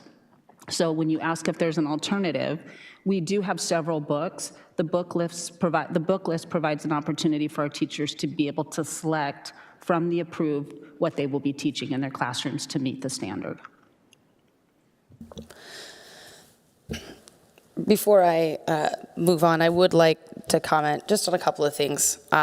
First and foremost, to the community members, the staff who took the time to do this committee, I'm greatly appreciative. As a teacher, I find it frustrating sometimes that aspects of our autonomy are taken from us from individuals who maybe aren't taking the time to understand things or aren't in a position to have the same level of training and expertise that we have with respect to our topics. the idea of going through this process sometimes is a frustration. So look, I'm a reader, and I've been a reader for quite some time, and reading is something that we, put forth in our family a lot. Reading about something versus visually seeing it really does impact the brain in different ways, and that is an aspect that is important. I also, again, when it comes to messaging, I feel as if we're getting mixed messages sometimes. We routinely hear from the community that we need to prepare our kids for next steps of life, always. And I agree with you. And we have members of our community who are the victims of rape, who are the victims of incest, who are the victims of some of these things that are in the books, or are suicidal, or have these other things. And I've had conversations with individuals in the community who I would argue probably are more conservative leaning with respect to, do we have to have books that have these content? And I recognize and understand a parent's right to choose. And again, we have always had that. So in 2022, we had permission slips. We updated them 2 years ago, so it's not that we weren't in compliance with the law, but maybe we could have made better steps. And so now we're making efforts to do that. We have asked to make better steps, and we have gone through, created a committee to come through and take these next steps. And yes, even though there are difficult topics, and it is understandable why we have these difficult topics, the merits of what they give deserved us to push them through. As an individual who understands that in high school sometimes, or as an adolescent, things can be difficult to talk about. And it is a safe space to be able to talk about these things in a way where you can understand that maybe I am not the only one who experiences these things, or it creates avenues and opportunities to say, hey, now I can report some of these things that are happening because I did not understand what was happening to me was not okay. And being able to talk about it in these ways are part of that. We are also existing in a changing society in which people are making efforts to try to limit information, and that causes harm. So I think for those people who have concerns about the book, I think it is okay. You can decide that. You are the parent and you get that choice, and it is one we have always maintained here, even though it is extra labor and effort. But I also ask that sometimes maybe we take a step back and recognize that as much as I want to shield my child from all of the ills that exist, that is an impracticality. It is not possible. And at the end of the day, if we are doing our jobs are to provide them with information and tools and how to navigate. So I recognize that there are difficulties. I struggle when we use words like pornography because that is not the legal definition of what pornography is. Reading a book that has a scene that depicts rape or depicts sex, whether we like to admit it or not, some of your teens are having sex. Some of your teens have been raped and maybe they have not talked to you about it. These difficult topics, especially when it is a college course, And if your concern is that my kid is going to be othered because they're not part of this, then maybe don't sign them up for that course. Because again, you also have to get permission for them to take that course. These things are part of it. I understand the concerns, and so I think it is important for us, again, to recognize we have jumped through your hoops repetitively, and yet we still end up with books that have merit. Difficult topics, yes, but merit for the future adults that we are breeding into this world, and for any kid who may not feel as if they understand or are aware that this happens. And it helps create better citizens to be aware of these types of things. And for those of you, again, who still have concern, if it's not this year, then maybe it is next. And so we still have choice. Parents, if you have this, you still have that choice. But we have gone through this process. And again, I'm grateful. The fact that we had to do it, I find frustration in, but I was part of the process that approved it because, again, now we are here. And I go, thank you to those who took the time. I recognize that it was difficult. And I also understand that it will be difficult for our students who discuss them. And maybe they can do it in a safe space that we all can grow and learn from perspectives that either are our own or will never be our own. And so again, I'm grateful to the books that we provide and the things that we offer for the students and the opportunity of other issues, because the world around us is not always the safe, welcoming comfort that Gilbert provides. I'm grateful to live here, I'm grateful to raise our kids here, but that does matter. President Wade, it's also not the teacher's responsibility to have these talks with students. It's up to their parents. And so to assume that it's a safe space and that a teacher can have these conversations with minor students is not okay.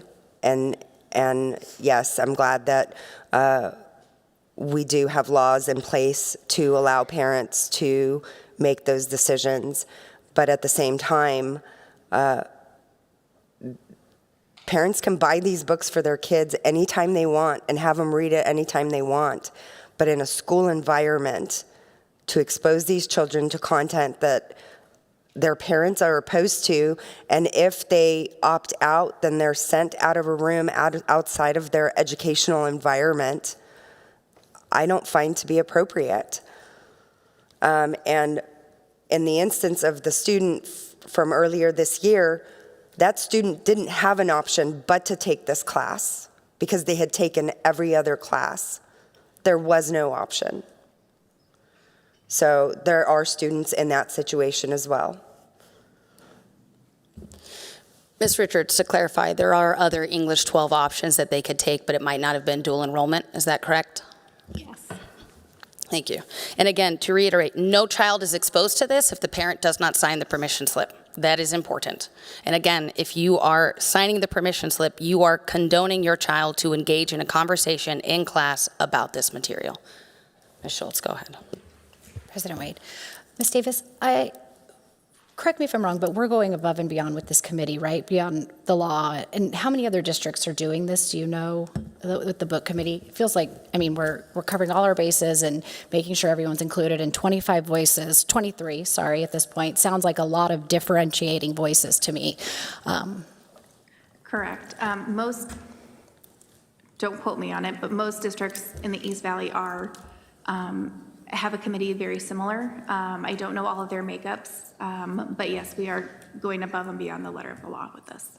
Thank you. And I do just want to clarify that the conversations around the novels are about the standard, not, yes, the content is in there, but it's driven by the standard, not the content, like the exact sensitive content that's in the novel. It is about the standard. So it's about theme, it's about vocabulary, it's about symbolism. It's not about insert sensitive content.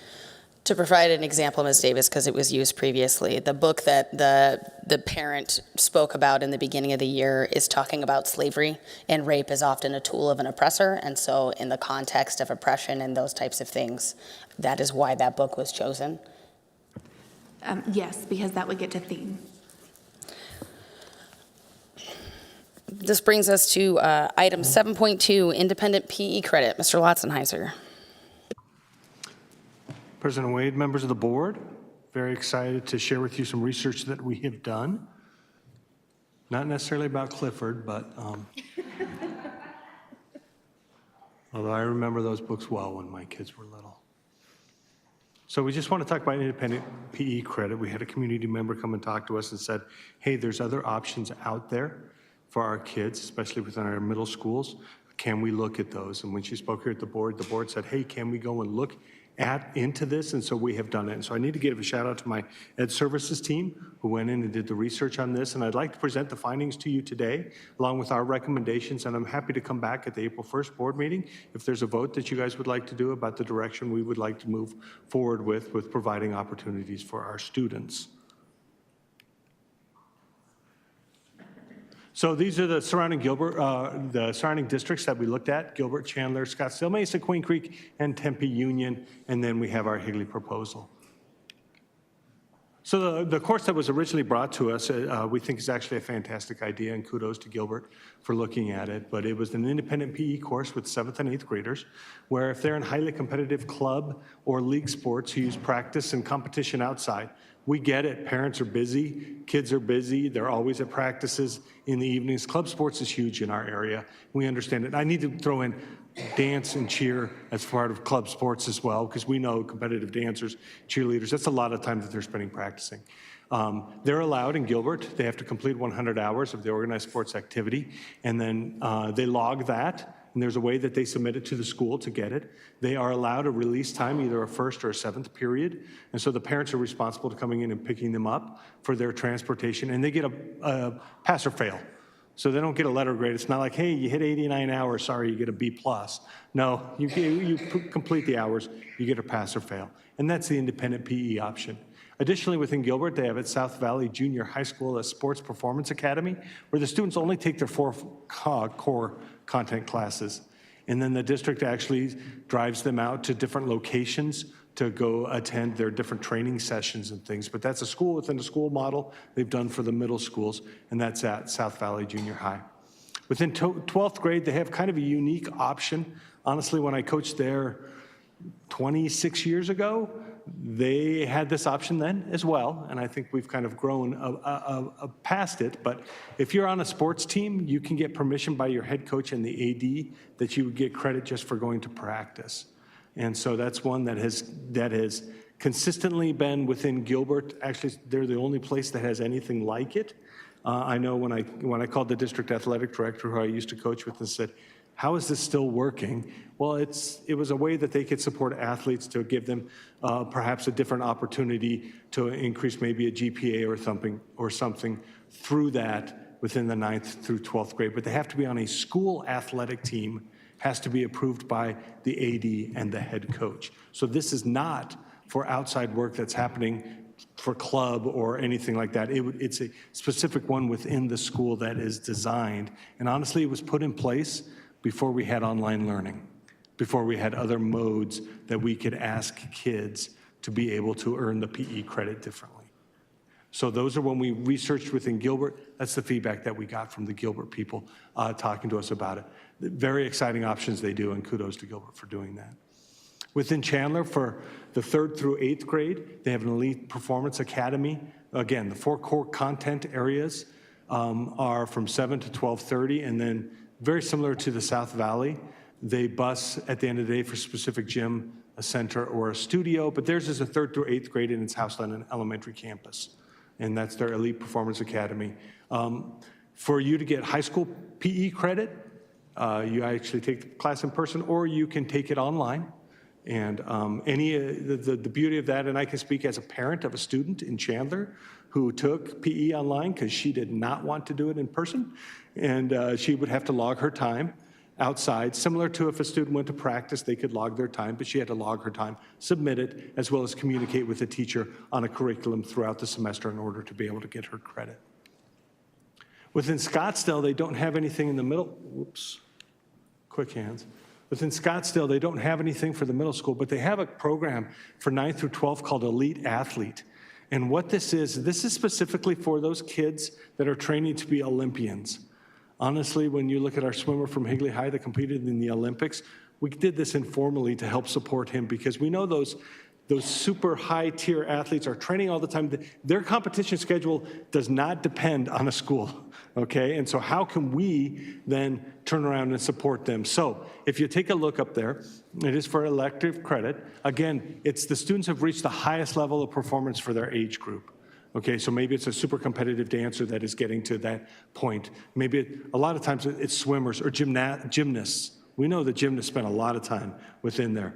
And so they have a training and competition schedule that prohibits them from attending for the full day. The student is required to verify that elite status. This again is Scottsdale. Turn in their weekly training log and then complete 2 independent study assignments per the half elective credit on the outside. And so that's what Scottsdale had. When we looked at Mesa, here if you take a look at this one, this is for grades 9-12, outside school activity. And so this one's a little bit different because it's designed for students who are participating in sports or athletic activities outside the typical school-sponsored athletic program or school sports. They phrased it that way to go to an elite gymnast. There's no high school gymnastics, so we can't provide that opportunity for them. Honestly, this could be hockey. In the past, I've had kids who are on traveling hockey teams that are semi-pro and getting ready to do that, and their schedules, again, don't align. If you take a look at it, it has additional assignments, and documentation must be completed. They have to do 60 hours participation, but, and this is the difference we'll talk about in a second, non-competitive sports, non-organized sports or activities, gym membership, and or personal daily exercise does not meet the course requirements. So you can't say, hey, I went and worked out, right? I went to Mountainside, I got my workout in. Does that count in terms of my hours? No. This is, again, designed for the elite athlete who's doing something that is different than what we're offering as a high school athletic program. So that's what's happening in Mesa. When we take a look at Queen Creek, what we have is they offer a PE elective through their online program. Again, there's nothing specific outlined when we had our discussions for specific individuals. And then Tempe Union does not allow for PE credit outside their sports, for outside clubs or sports. And so we took a look at all of those different things and said, what could we do in the immediate? What could we recommend in the immediate? And what could we prepare for the future to provide opportunities? And so what I'd like to talk to you about today is our proposal. So what's nice is currently we offer PE online. We have the HVA, and if a student doesn't want to take PE during the day, or if they're really busy and they have outside commitments that they need to do, for the 9th through the 12th graders, we offer an HVA PE class already. And so they can take that PE class. So would it mean they could leave school early? Absolutely. They could miss 7th hour because they are taking a class online. But that goes to any of the students who are taking any of our online classes. It's a blended model or a hybrid model where they could be at the beginning of the day or the end of the day, where they don't have to be in person. But we already offer that PE option for them to get their PE credit. Would their outside practices count to the hours that they're doing? Yes. And so would their going to the gym and just working out count? Yes. That would work out for them. Now, for the middle school, we would love to be able to pilot the middle school independent PE similar to Gilbert. I'd love to pilot it this year because I think what would be great is we could see the need and the demand and we could help support those students. We've already talked to the middle school principals. They said, yeah, we're on board. We'd like to do it where the kids leave early at 7th hour. Log their time very similarly. We met with our IT department and we can actually go through synergy so parents don't have to do a handwritten form. They could submit their hours online and submit it through that. And using the instructional time model, we could be allowed then to have them meet their goals. And so that's part of what we're already doing.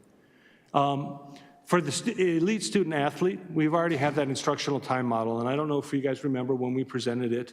I want to say it was last summer. The instructional time model allows us to give credits for kids who are in different areas of attendance based upon if they're completing projects, if they're putting in time. It allows us to work around kids who have needs, maybe health needs that they can't be at school. But we actually talked about elite athletes at that time. If they have a competition schedule that does not allow them to be there, we can work with our teachers to provide them what they need to be successful in their courses, and yet we can still get our ADM because we're following through with the instructional time model. It's an agreement that is made between the school and the parent that they will complete these hours and submit them to us. And so it's a really positive thing for us to do. Now, starting an elite performance academy or an athletic performance academy is not something we would want to turn around overnight or something we want to turn around over months. I think that needs to be part of the further discussion as we continue to look at different ways that we can provide opportunities for our students, not just within athletics, but I know that we've already had discussions about what are some other options we can provide, especially when we get to our elementary students in terms of programming there. And I think it would be important for us to have that athletic performance academy be part of those discussions as we're looking to move forward. So in summary, what I'm asking tonight is, this is what our recommendation is. If there are other things that you guys would like to do, I'd very much love to hear the feedback and be able to look through that. But I think we do have an opportunity, and I do want to I think this is an example of the community coming and a community member coming to us and saying, hey, this is something that really works for us. And so when we got into that and started looking at it within an Ed Services department, we said, we agree this is good. And how can we help incorporate that to provide the opportunities for our families? So it's a nice model of parents who had a voice, and then we've looked at it, and these are the recommendations coming back to you as a governing board. So with that, I'll take questions, and you'll notice this is a different picture because they were all used to be for chemistry class, but now we have an athletic picture for our questions on the very end. So. Questions? President Wayne, Mr. Latzheiser, thank you for turning this around so quickly. It feels like it was just last month. Two board meetings ago? Yeah, so thank you. I appreciate that. And I like all of these ideas sound great, and the idea of an athletic academy moving forward. I don't have, can you go back to the other side? Go back.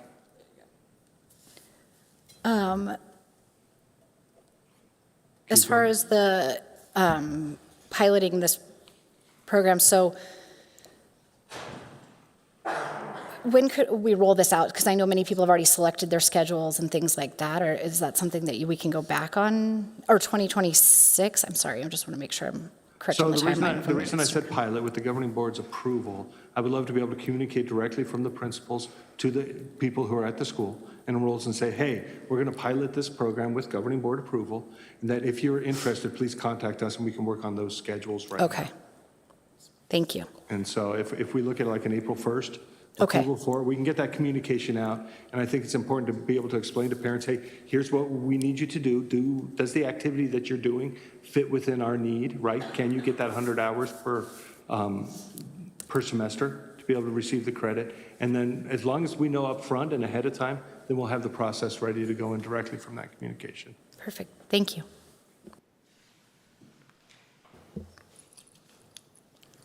President Wade, I know we had the conversation as far as like why it wouldn't work at the high school level. Can you go into just kind of explain based on our conversation as to why that wouldn't work in order to be able to pilot this in our district at the high school level? Well, I think for me, we already have a mechanism that allows them to achieve credit by not being at school. And we're getting credit for something additionally, and that's our HVA program. Because within PE, you have to log hours, you have to do those things. The hours that's spent practicing in an outside club or doing a different activity would work for that. But I don't think that we need to reinvent and add something different, a process we're already using. And so think about with HVA, right? If a kid wants to take English 9 online, right? They don't come to school for English 9. They take English 9 online, and then they come to school later.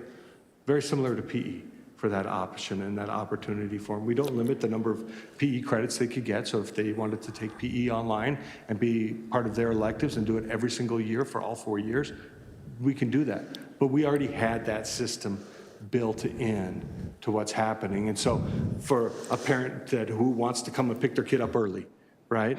They want to come in and pick up their kid early and they're going to take it online. Good, that's available at our high schools, and it's actually available right now. We don't need to add anything additionally to what's going on through HVA. So for the kids that currently have like work study, what would they do in that situation? Would they be switched to like 4th hour work study, or, because I think, is it 4th and 7th hour? Like the lab, like, I don't know which periods the lab's open. Or sword. Oh, so that's at the middle school. Okay. That's not at the so high that school. doesn't impact high school. No, that doesn't impact high Okay. school. And then the ITM, that only works for students that have to miss 3 consecutive days. And actually with the ITM, we have the ability, right, as long as we have the parent signed off. So if they have this kind of competitive schedule that's very different, and it allows us allows that creativity, and it will work. And that's one of the ways that they can make sure that it continues to work, the instructional time model. No, it can cover the needs of what we need for them to be able to do in order to receive their credit. And how we've anticipated using it, and honestly, we haven't used it very much, okay, after we've rolled out, is for those specific instances where, yes, this could also help when you're talking about missing specific days, not related to sports.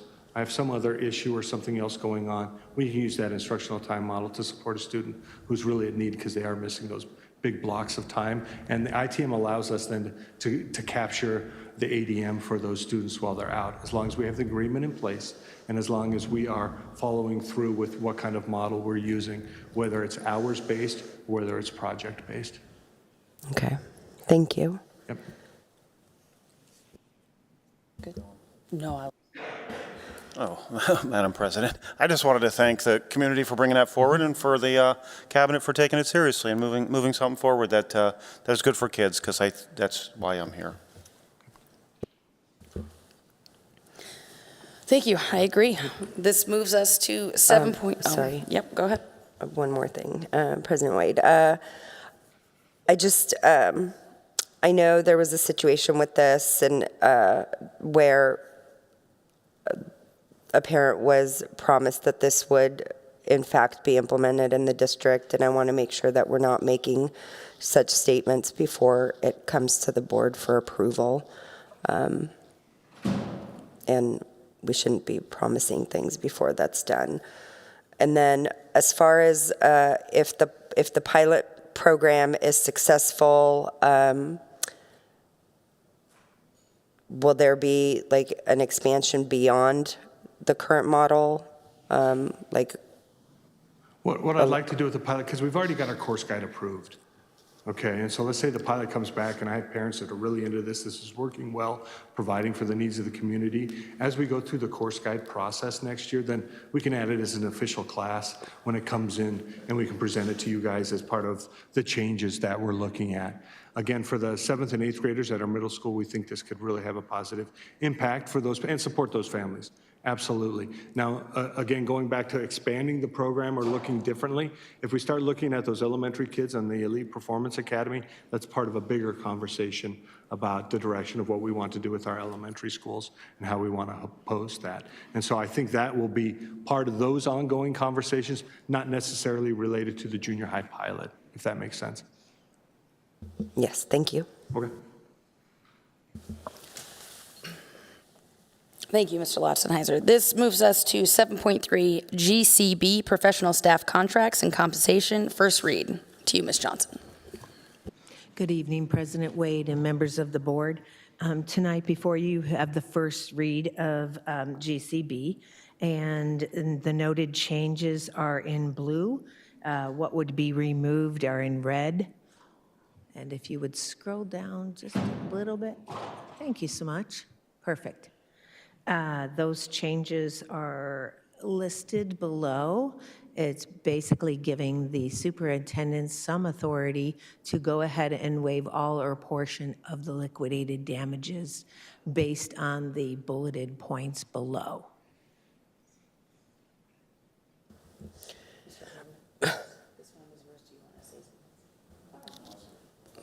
President Wade. I was just wondering if you guys worked with legal on this policy? Madam President, Ms. Van Hook, the policy is my work product. Okay. Based on my understanding, this policy is in violation of ARS 15545, which specifically states that teachers cannot resign after signing their contract without board approval. And those who do may face disciplinary action. Additionally, legal precedents have upheld liquidated damages as a legitimate means of offsetting hiring costs, ARS 472718. And these proposed changes contradict state law and set a dangerous precedence on how our district would handle resignations. And I believe that not only based on the law, but that we need to keep these decision-making powers where they belong, and that's with the governing board in full view of the public. And then the policy is also missing these statutes that I mentioned as well, and they should be added. Madam President, Ms. Wade, Ms. Van Hook, so ARS 15544 is a statute that applies to teachers. It states that the teachers cannot resign without governing board approval. When the governing board assesses or doesn't assess liquidated damages, you still are approving the resignation. So I do not believe that the changes to the policy as presented violate that law. Thank you. President Wade, Ms. McClellan. So we would then be approving, so if they decide, if the superintendent decides that somebody can resign and not have to pay their liquidated damages,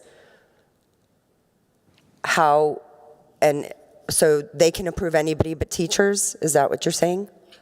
Madam President, Ms. Van Hook, the superintendent cannot approve the resignation. Only the board can approve the resignation.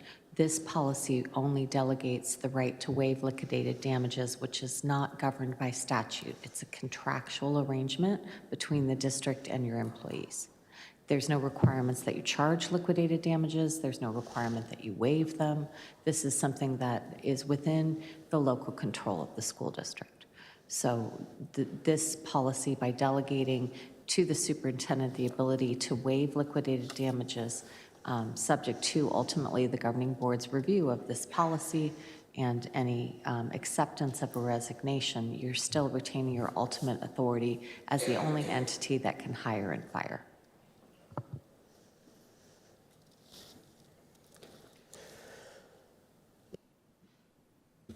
Madam President? Yeah, there are circumstances where you have, you know, I hate that this happens, but it happens. There are teachers who are, for whatever reasons, miserable, and they make everybody around them miserable. And there's really no, when you, you know, I mean, teachers, a lot of people in this country are about, you know, 3 paychecks away from some real financial trouble.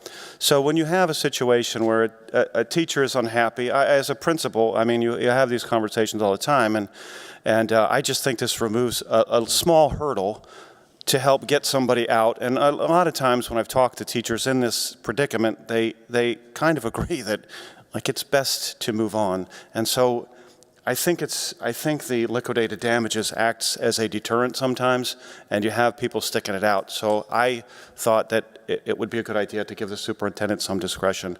To be very clear, if someone commits a crime, that is not something that I would ever want to see waived. We are mandatory reporters, and that's not the case. Sometimes we have, you know, people have family circumstances that they got to go take care of somebody, and anyway, it holds it up, and I just want to have the best people in front of our kids, you know, as quickly and as often as we can. President Wade, I understand that. At the same time, we continue to give away our responsibility as a board. And it's our responsibility. The board was elected to protect the taxpayer, and we're giving that authority away to the superintendent. And we're removing the checks and balances that are required and part of our duty. There's also the lack of oversight to be able to quietly resign and have no, you know, the fees waived, and the cost that to the taxpayer that we're here to protect. There's having to get subs.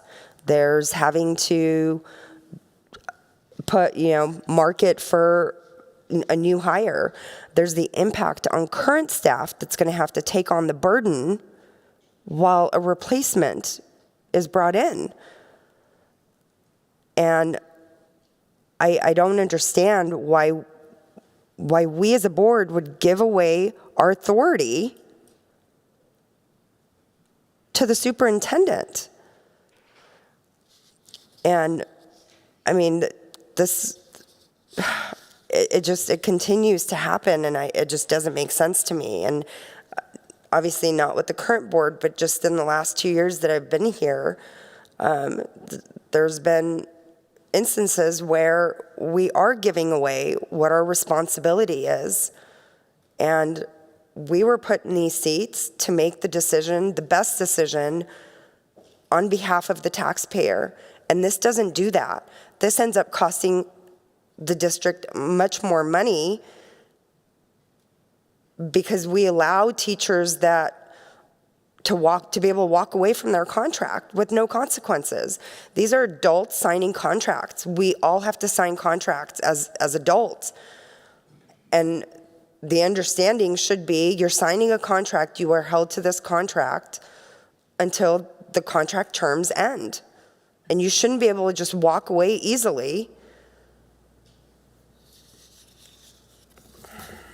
President Wade, Board Member Van Hook, which out of those 4 bullet points don't you like? Like incapacitating medical condition or injury seems like a good reason to not have to pay liquidated damages. A spouse's relocation due to employment to a distance reasonable, or a promotion. I wouldn't want to hold somebody back from taking a promotion in the education field. So which one of those would you take issue with? It's not necessarily, it's the last one, the agreement to separate employment. All the other ones we've already been doing, but the board's been approving those. It's just an agreement just to separate from employment is wrong. Like they're signing an agreement. They shouldn't just be able to go, oh, I don't like it here, I'm going to move on, and then we're going to go, okay, we're going to waive your fee, and then it's going to cost us more money to have to replace them. President Wade, to Board Member Glover's point that if somebody's here and they're unhappy, it might cost us more in the long run if they're creating chaos or issues based on what he's saying as a teacher. And we employ the superintendent to, I hope, make educated decisions and decisions based on what they think is right for the district. Well, if a teacher is creating chaos, then they should be terminated and have to pay their liquidated damages. A teacher shouldn't be creating chaos just because they might not be happy that they signed a one-year contract. I mean, that's not I can't sign an agreement for my employer and be like, I hate it here, I'm out, and then, you can't do anything about it. I don't think that's right. Like, we're adults, we make decisions, and we have to abide by those decisions for whatever the term is. Madam President, might it be heard on the termination issue? So the process for terminating teachers in the state of Arizona requires a statement of charges. If the board were to adopt a statement of charges, you would not be assessing liquidated damages because that wouldn't be a resignation. These liquidated damages only come up when there is a resignation. By adding the agreement to separate employment, what you would be doing would be permitting that tool to be used by the superintendent to potentially allow a resignation in lieu of a termination. The board and the district would still be required to comply with all of its mandatory reporting responsibilities, including to the Arizona Department of Education regarding certification. So it was my understanding, based upon the last board meeting, that Mr. Glover wanted to see specifically that option given, and that's what you're considering and debating tonight. But if the board were to seek the termination of an employee through the statutory means, the liquidated damages provisions would not be charged because the employee would not be resigning. President Wade, we've had at least one situation that I'm aware of where a teacher resigned, their liquidated damages were waived, and they were reported to the State Board of Education. Correct. And I didn't find out until after the fact, because we aren't given names when let's say a teacher is placed on administrative leave pending investigation, the board isn't given names. So that's a problem, because if there's enough information to report somebody to the State Board of Education, we shouldn't be waiving their fees just because they resigned. Madam President, Ms. Van Hook, that's exactly what's before you tonight, whether you want to give the district administration that option.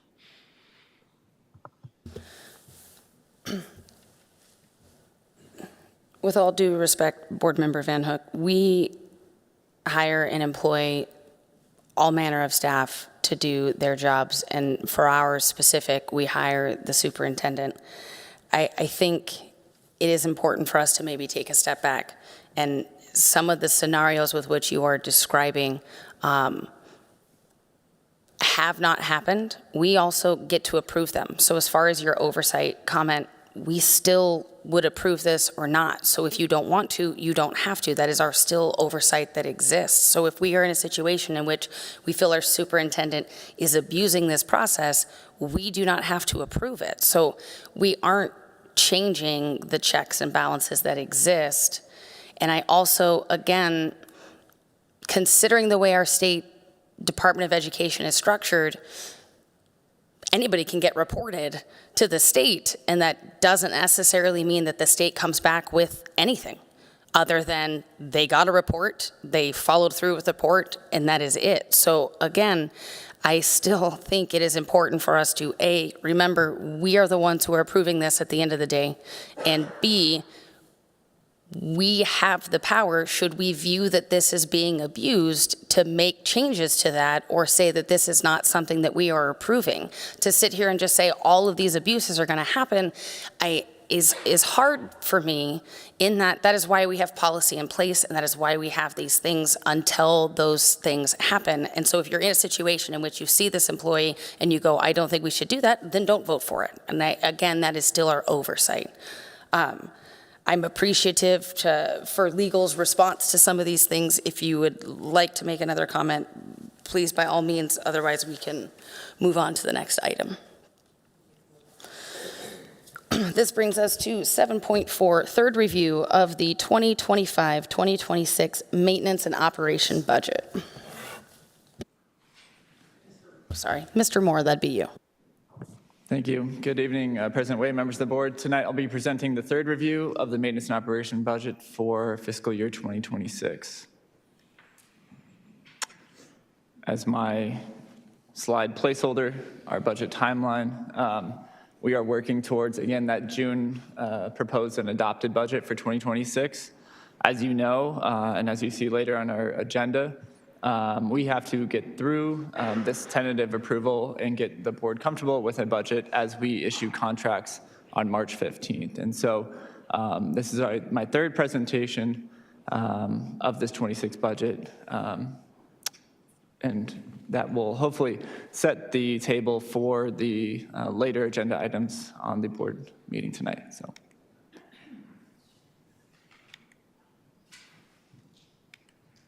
There we go. Looking at the FY26 projected budget highlights, currently the legislative process is ongoing. There's a number of bills that have been heard both at the Senate and the House. A couple that I'm keeping an eye on that are kind of keen to K-12 are the proposed AEL or aggregate expenditure limit legislation. There's a number of different bills out there. Several incorporate an exemption into the state budget process, some exempt it completely. My hopes is there's enough conversation regarding this topic that we get a permanent solution to this. As a reminder, the last 2 years, this legislation has done one-year exemptions to this aggregate expenditure limit, and so I'm hopeful this gets permanently addressed, whether that be in the legislative process or potentially on the ballot. So, in addition, SB 1007 is bringing back the authorization for tax credit dollars to be used for capital items. And so this expired last year, and so I think there was enough district interest, and I know I personally reached out to some of our legislatures advocating to bring this back because it allows the flexibility for our sites who receive designated tax credit dollars to use those beyond the traditional tax credit criteria. So authorizing the use for capital items just gives them greater flexibility for those locally donated dollars. Some of the known budget implications that we're taking into consideration with respect to this budget projection for 26 are the estimated 2% inflation adjustment to the base level support. As I stated, this is included in this budget projection. And I footnoted at the bottom that the legislature is obligated to increase by a minimum of 2% if the GDP price deflator is running above that. And like I said previously in presentations, it's currently hovering around 3.6, 3.5%. So I fully anticipate the legislature minimally obligating that 2% inflation adjustment to the base level support. In addition, the Arizona State retirement system is decreasing. They've had good returns in terms of their investments, and so we'll see a decrease both on, as a reminder, both the employer and the employee pay into the state retirement system. So that decrease represents for the district side about $200,000 savings. And then the individual employee can calculate that, but that 0.27 reduction, that will be more money back into the employee's paycheck. In addition, we have an alternative contribution rate. Those are for employees who are retired and that are retired from the ARSRS system and then hired back. There's very few employees that participate in that ACR, that alternative contribution rate. Some of our HUSD budget special items, I would say, are our annual transfer from capital to, or M&O to capital for our middle school lease payment. We have 28 more years left on our lease payment. Our current principal and interest payment for next year is anticipated to be $3.5 million. And so we are recommending, again, to continue to transfer M&O dollars to capital where we have to legally pay that lease payment from to continue to support that outstanding lease. In addition, we are projecting an ADM decrease of 300 for 26. I have some additional slides to address and talk about how we are coming up to that projection. And then phase one of the MO override reductions, as the board is aware, this last November we did not renew our override. And so we are going into year 6, which starts the phase down. An override phases down in 2 successful years by 33% and then 66%. And so I do have some additional slides to cover what phase 2 would look like and highlight some of the survey responses. So first, looking at our ADM projections for 26, there's a couple factors that we take into consideration when looking this far out, right? We're projecting for July of next year. One of the simple calculations, I would say, is we look at our exiting 12th grade class comparing to our incoming kinder class. And so when you look at our current 12th grade class of 952 minus our estimated incoming kinder class of 661, we see a difference of about 291 students. And so this is a clear indication of just the less students that are attending Higley schools. And again, this is a national trend. As I've stated and I presented to the board, all our neighboring districts are going through this same declining enrollment. And if you look at it, a lot of it is stemming from the kinder and the earlier grades. We'll continue to see as this works its way through, that kinder grade works its way through our educational system. This is going to be an ongoing issue that we'll need to address and continue to monitor as we budget from year to year. So the second factor that we look at is, so as of July, we take all our registrations and kind of look at the movement between mid-year, right? So everybody who's registered as of the first day of school, that is one number. And then as we look at new enrollment and withdrawals throughout the school year, I've created a graph here working with our assessment team to kind of identify in 4 categories where our students are going or where they're coming from. And so looking at the graph, in green is highlighting students enrolling in the district throughout the fiscal year. And then in purple is those students withdrawing. And so starting on the left, you can see enrolling from other Arizona public schools. This is, again, throughout this year. We're looking at a snapshot of fiscal 25, so this school year. We've enrolled 98, and the flip side, we've had 271 withdraw to go to an Arizona public school. Looking at other Arizona charter, private, and homeschooling, this year we've enrolled 840 from those charter, private, and homeschool options, whereas we've seen 731 withdraw for those options, charter, private, or homeschool. On the next category, other state or country, these are students who have, or parents who have indicated that they're enrolling either out of the state or the country. And so enrolling from out of the state into Higley, we've had 409, and then again, flip side, leaving Higley to move out of state or out of the country, 252. The other and unknown, we've had, this is a magnitude of different options. So this could be medical issues. These could be either the parent didn't indicate why they're leaving or enrolling within the district. And so we're working hard to kind of continue to gather that information so we can, this is very powerful information, so we can share not only publicly, but use as resources as a district administration. So that other category, again, it contains a bunch of different other options, but enrolling within Higley, 166, and then withdrawing 271. If we look at the total green of enrollment, again, through this fiscal year to date, versus the withdrawing, we see a difference of about 12 students to the negative. So overall, this just highlights, I think, Higley's and maybe the East Valley in general, is the choice, right? School choice. Parents have choice, and you can see throughout the year that choice is very evident. But for the most part, we're relatively flat in terms of people choose Higley, and they choose Higley over other options. And these two variables, in addition, there's several other variables that go into projecting enrollment, but these are safe variables that are kind of known options. And so that's how we kind of get to that 300 number, and where we feel comfortable using that as a projected enrollment decline or less 300 students for 26. So looking at our budget in terms of numbers, so currently this is the top budget number. This is our current budget. It was revised as of December 10th, 2024, of the $125 million. Again, that includes our current ADM budget loss of 239, our transfer to capital, and our estimated ending budget balance carry forward of 21.5 million. Looking at 2026, the 116.6 million includes, again, the 300 ADM less that we were projecting for next year, the MRO override phase down of 5.1 million, the transfer to capital for our lease payment.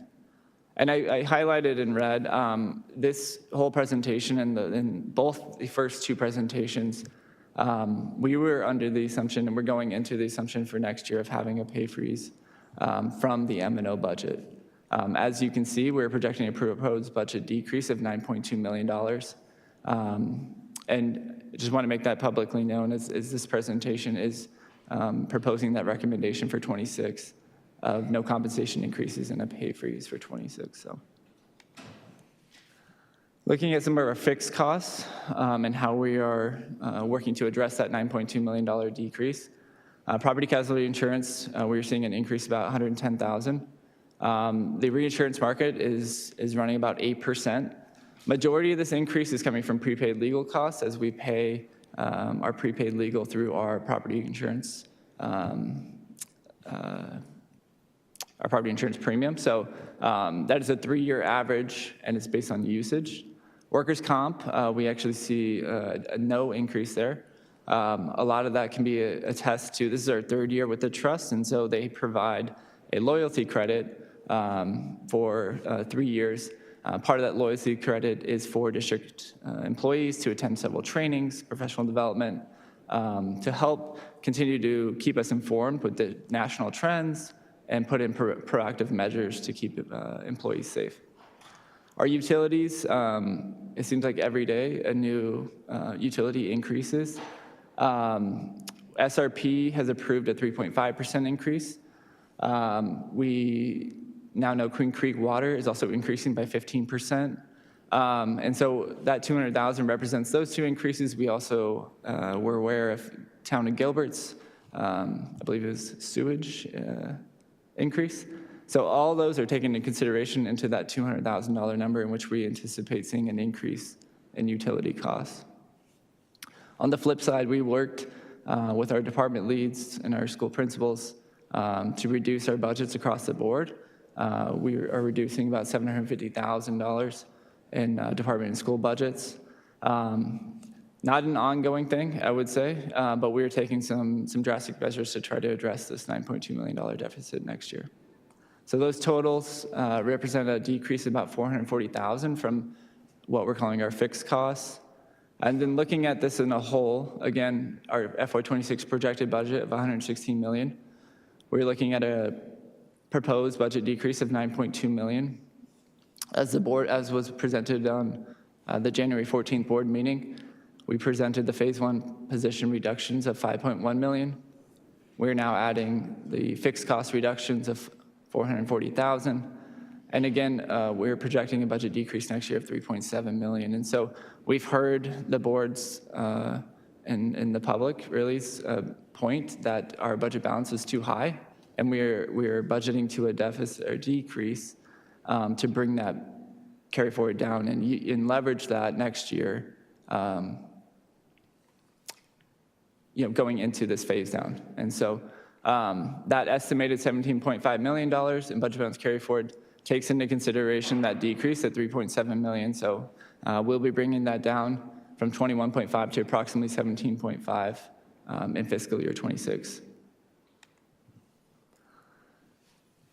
So as a reminder, the M&O override is going to continue to phase down if the district does not choose to do anything and lets this fully expire. And so as we plan for this, we took into consideration the option to do a survey. We've spoke with staff, we spoke with parents via a community meeting. It was very well attended. I was pleasantly surprised. In my tenure here, that was the most highly attended community meeting, and I answered questions well past our anticipated end time. And so very thankful for that turnout. Our leadership, our principals, our directors have all been involved in these conversations to try to come up with a plan on what we would do if this continues to phase down. Even our students, Ms. Richards has a superintendent advisory council or committee, a team, and those students also went through this exercise and provided some feedback on what their initiatives are and what their priorities are in regards to our survey. And so looking, again, as a reminder, this is the phase down timeline. I updated it slightly to include FY26 is really already reduced. So we're really looking at 27, 28 as the phase down will continue, again, if the district does nothing going forward. So looking at the survey results for a potential phase 2, we sent the survey out, I believe it was open for just over 2 weeks, 2.5 weeks. The survey started with 4,134 respondents. What we did see, there's some attrition throughout the survey. So we had 4,134 start with this first question. And then if you add my numbers, you're going to see some attrition as the survey goes on. But out of the respondents, approximately 74% were parents in Higley Unified. And so that was great feedback in terms of the parent response. Question 2 asked those parents who responded, where did your student attend? And so we saw of the parents who took the survey, 70% were elementary students. We had great, I think, feedback from the preschool. Those are good numbers from the preschool. And then our high school and middle school represent about half of our enrolled population there. So looking at question 4, I just want to publicly acknowledge, we fully acknowledge that this could have been worded differently. We had some feedback, and I'll cover some of that feedback. There was some confusion regarding contradictory language in terms of the category and how we asked individuals to prioritize. But the general consensus was we asked people who took the survey, please prioritize from first being your number 1 item you wish to eliminate versus 20 versus the last item you wish to eliminate. And so again, we acknowledge the feedback. Some of the language specifically regarding Mandarin, we wish we would have had a modified Mandarin or a restructured Mandarin option just to provide that flexibility and not be so rigorous on eliminate. So again, I wanted to publicly acknowledge that and state that because I know both the board and district administration got some feedback on that. So with all that said, I do want to present the results as the survey was presented. And so looking at the survey results, how I prioritized this was the average ranking. And so taking all the responded responses and then averaging the categories by the lowest number, essentially. And so looking at the first one, eliminate Mandarin, again, we wish we would have had some other language or had another category for that. But on average, that ranked 5.99. So in terms of people prioritizing that, that was the number one in terms on average budgetary reduction item. I'm not going to go through this list extensively, but if there's questions after, I'm happy to answer. I just want to highlight a couple items that maybe how did you get to that cost estimate, or how did that item fare? So on provide free half-day kindergarten, that $825,000 represents, so the state funds us for half-day kindergarten. If those families currently within our district were to pay for that other half, which is approximately $2,500, that's where that number is derived from.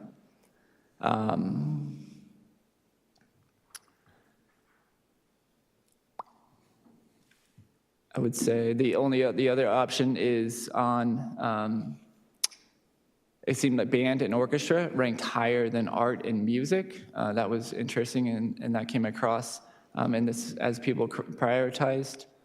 The total here, these are the 11 items. The total on this page was $4.3 million, just above $4.3 million.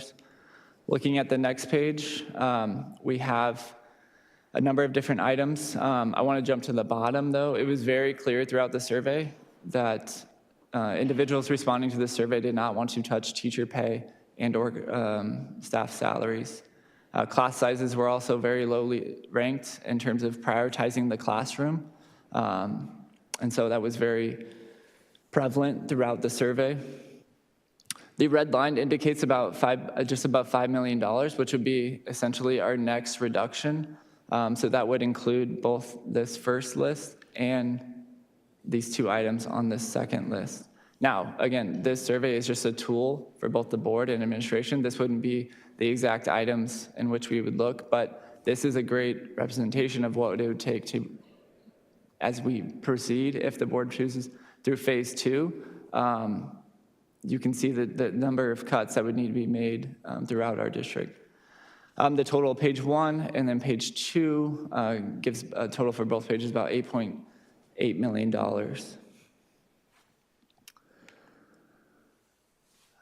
We had an open-ended question after the ranking of this survey. And again, I've kind of highlighted a little bit of this, but I kind of categorized it in 5 items. So there were several educational concerns. So the most discussed topic it was very clear statements about cuts should not affect teachers and class sizes. There was very passionate individuals who took the survey, and that is reflected in prioritizing teachers and our class sizes. Budget and resources, there was many respondents that were very concerned about how the district is budgeting, how we are, where budget cuts are being proposed. There was concerns and comments that there wasn't admin cuts on here. There was resource allocation in relation to prioritizing funding, that we should continue to prioritize more in the classroom, stop spending money on admin. Overall, I summarize that as some confusion on how school district's budget works and what is required from a budgetary standpoint and a district responsibility. State and governance, significant discussion how little support public ed receives, concerns about district policies, and government involvement in education to further support education. There's some legislative discussion. There was some discussion about, why doesn't Arizona support K-12 more? And that's kind of summarized in that category. Number 4, support for programs. A portion of the responses focused on the calls for increased support for specific educational programs. And again, music and art were mentioned far more greater than some of our other programs.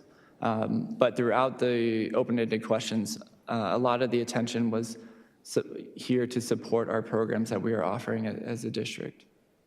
And again, I mentioned, and as a district administration team, we understand there was some confusion regarding the categories listed or the survey format. But again, there was only 11 mentions the last time I counted, so a small percentage of the survey respondents did have some disagreement about the categories and/or survey format.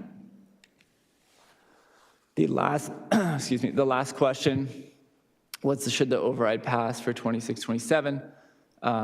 We will strive to preserve the items on the reduction list, but to support student retention and enrollment growth, which of any of the innovative programs options would be interested in the district exploring deeper at one of our existing school sites. STEM Academy was the highest ranked in terms of programmatic schools, but right after that was do not add any special tertiary programs. So interesting feedback. Okay. The last piece is that we are here tonight, right, with the third review. As I said, this timeline is largely contingent on our HR team getting contracts out March 15th. And so on the agenda further, with the survey results presented, with the known implications of the override, we are asking the governing board to give the district direction on whether to pursue an election in November. In April, we'll switch our focus to our capital budget, and we'll talk about the first review of the 26 capital budget. With that, I have some considerations for a possible sale, lease, or exchange of real property, and that's really related to our vacant piece of land behind Target, and trying to leverage some options. As we know, a bond is probably not in our future, so how do we leverage some of our resources to support our capital needs? And on April 22nd, I'll present the second review and intend to approve our capital budget. Again, we tentatively approve our capital budget to get out ahead of purchase order items. So we have long lead items on several HVAC products. Those large purchases tend to have 4, 6, 8-week, 12-week lead times. So we ask for tentative approval so we can issue those POs and start to secure those items for our short summer window where maintenance has an option to get those installed before the start of school.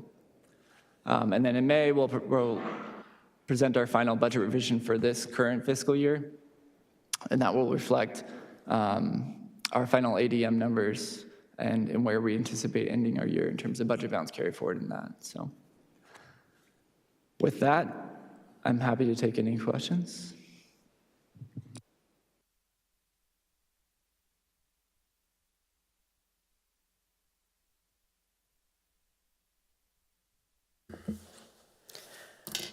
Just looking at the survey results, and people will naturally vote for things that their kids don't participate in.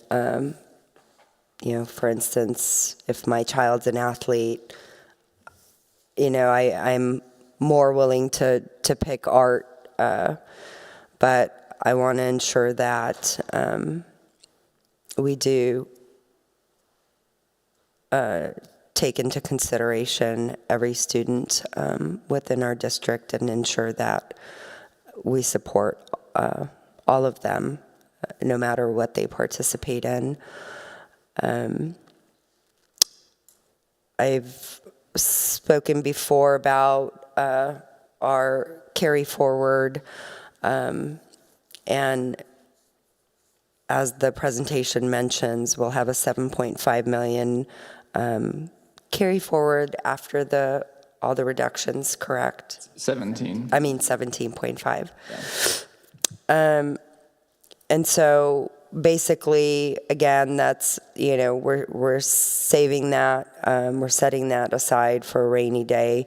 I believe that's 15% of our budget.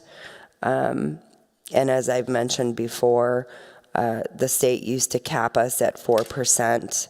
And I believe that if we are able to utilize more of that, and I'm not necessarily saying to reduce that to 4%, but if we are able to reduce that further, then I believe that none of these cuts have to be made. We don't have to make such drastic cuts. On top of that, as you mentioned, we do have the parcel behind Target, and the cash market value for that is $7.3 million.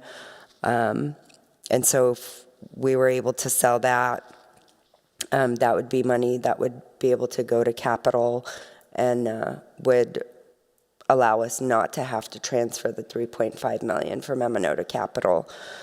So more money going back to M&O. And the new Auditor General report came out. It's available for anybody to go look at. When you look at the report, all expenses have increased, and one of the major things that's decreased is the classroom spending, and that was cut by $154 per student in 2024. At the same time, administrative costs increased by $100 per student. And at the last meeting, we talked about the audit. My biggest concern with that is I wanted that presented so that the community can see that the district spent $2 million more on admin last year than they did in the classroom. Even without comparing us to other districts, just comparing our own numbers year over year, we keep spending less on our students and more on everything else. And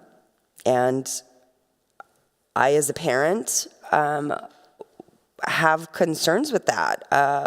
And I mean, and I've spoken to many parents that, you know, they can't trust the district when they see decline in funding into the classroom.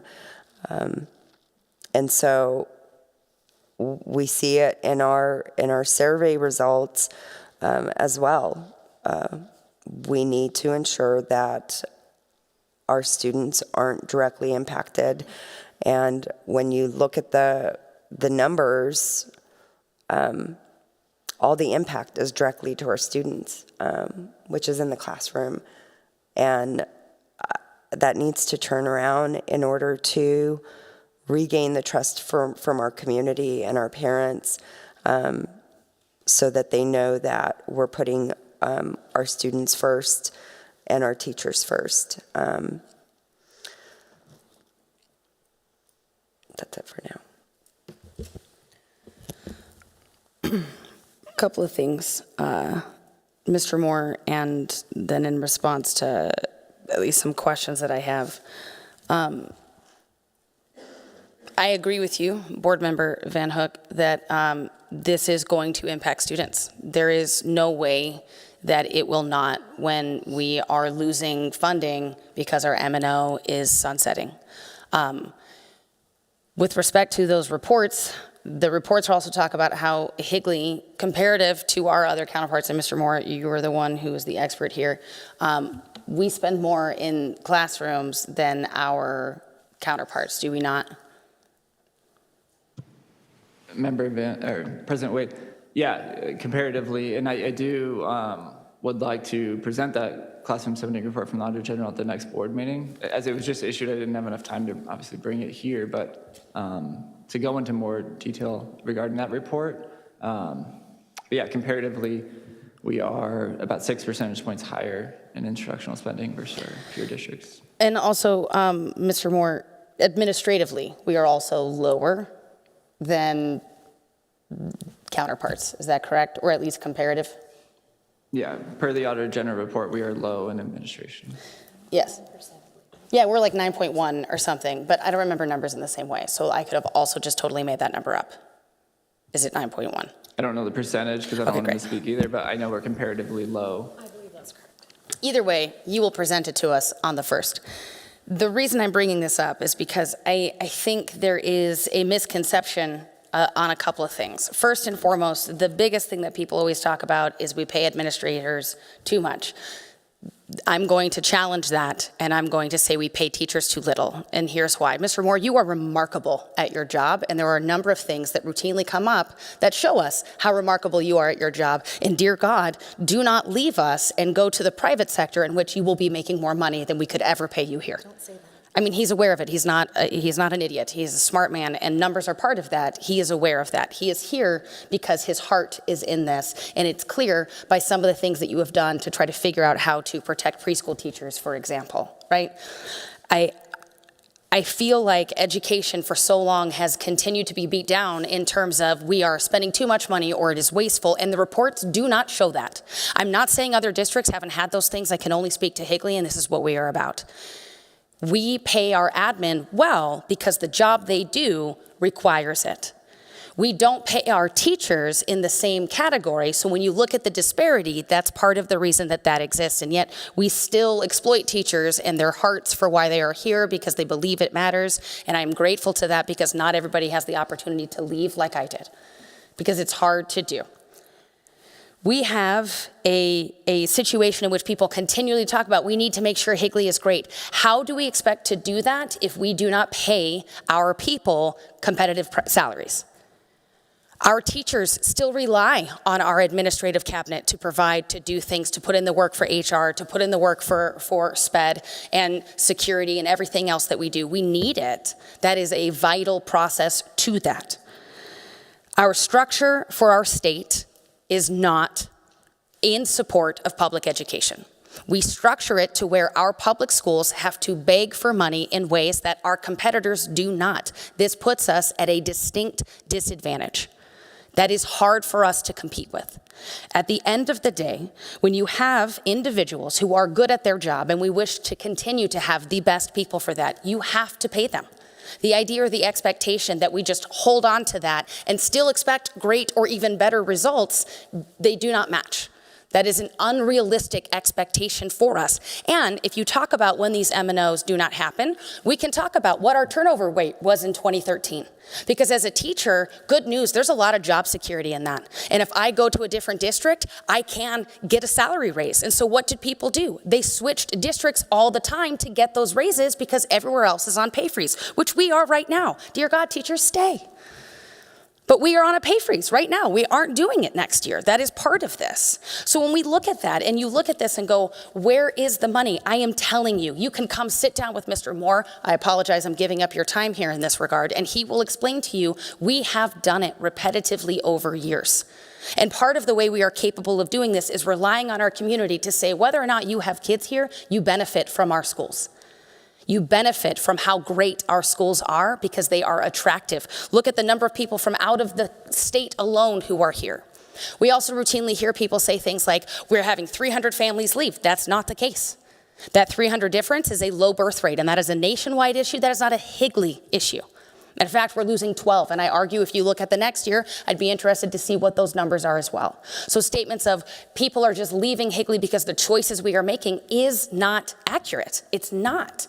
They are coming to Higley or staying at Higley, and might there be other circumstances in which they leave? And for the 12 individuals who might, let's say one of them, or all 12 for that matter, unhappy with something, that is part of the reason that we have choice. I'm sorry that you leave, and should you come back, we'll welcome you with open arms in that regard.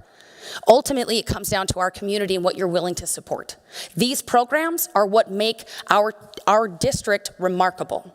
These programs are why some kids come to school in the first place, because academically we are great, and while I love my children who are very smart, especially my eldest, school is an afterthought. He is there for literally anything else. He tells me every day. And part of that reason is because these things are what give kids mental breaks. They tell kids and feed their curiosity in ways that help education thrive. So if you look at this and go, these are great programs, we need to keep them, we must look over here. We have done it. So if you support these programs, if you support our kids, you support our students, right now, the M&O is what needs to happen. That's how this comes down. And it's a problem, it is a frustration. That is something you should take up with your state legislators because they do not budget appropriately. They handicap public education and give other institutions more money who don't have to go through the same hoops, who don't have to do the same thing. And that lovely report from the Auditor General talks about, you want to talk about high administrative costs? Take a look at our charter schools because it's 22%. It's more than double what we have.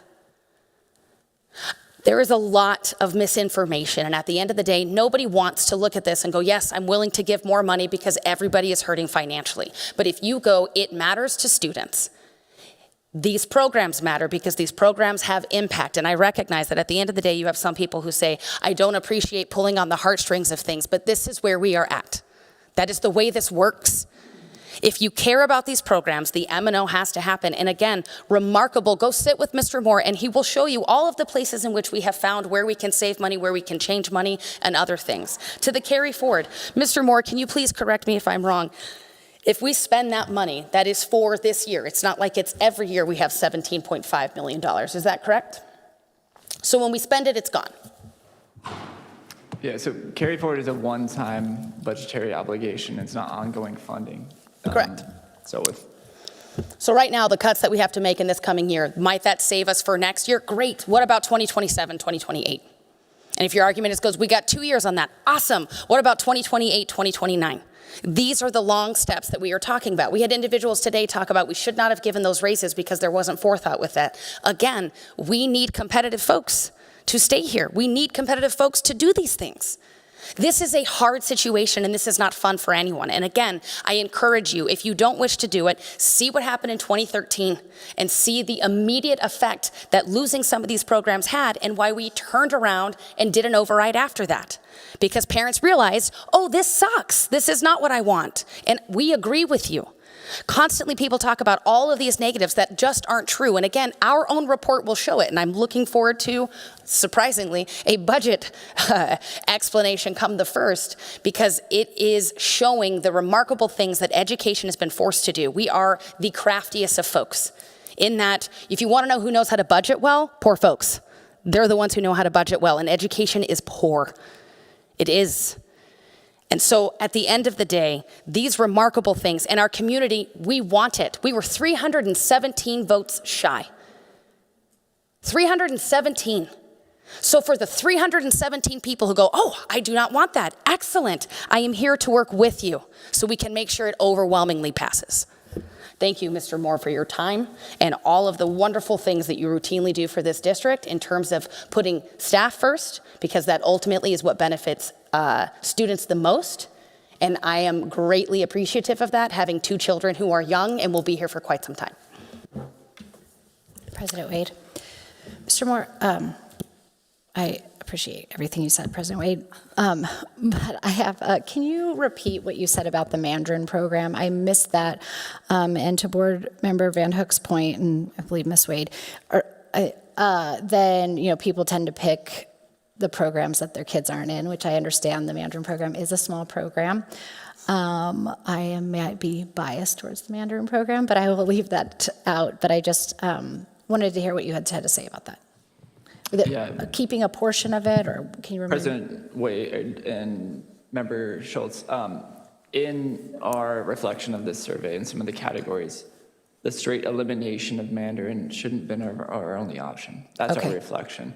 There's other options to restructure, like I have here. There's other options that, in our reflection, in some of the comments and feedback that we got, that we should have had additional categories to help, again, further provide different options for survey people, or people who took the survey, to further categorize that better. So that is our self-reflection in response to the survey. Thank you. I appreciate that.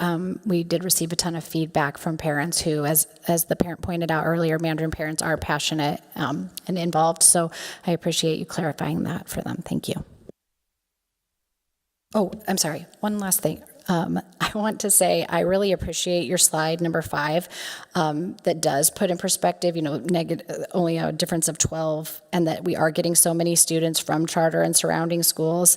I love that chart. So thank you so much for putting that into clear perspective for us. President Wade, we know what we have financially, and we know what we have to function with. As one of the speakers did quote you from an article, and now we know you are wrong. Decisions were made that should not have been made the way that they were, because it was in the hopes that an override would pass. And we don't make decisions based on hope. We make decisions based on the money we have now. And I think for far too long, we got comfortable with having extra funds from the ESSER funds, from COVID money. And that's how our M&O managed to balloon up so big. And we got too comfortable with that. The funding from the state and federal doesn't stop. That money continues to come every year. So to say it's a one-time funding with the M&O, no, we still continue to get state and federal funding. Our bank account's not going to go to zero. We're still going to keep getting money. And yes, we are getting students that are coming in, but we also have students leaving. So imagine if those students didn't leave and the impact that that would have, the positive impact that that would have on our financials. So the difference might be 12, but it's still a huge difference, the fact that we have these numbers leaving.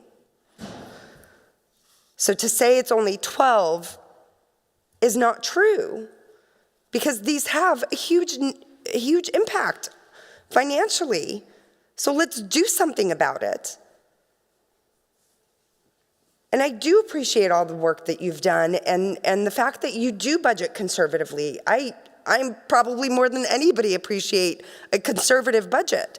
But when we come into this situation and we need to figure out how to fund it, and we have money sitting in the bank, let's figure out how to use that to where we don't have to make these cuts. We have land to sell. We have declining enrollment that we could potentially consider consolidating a couple schools. Let's look at the bigger picture and the options in order to function within what we have. And then go from there.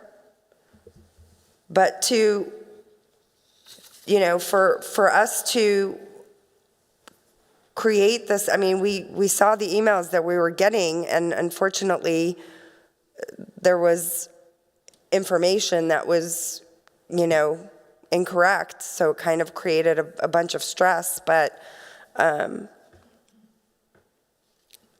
we have to learn to function with what we have before we continue to say, give me more money, because I have money sitting in the bank that I'm not willing to use.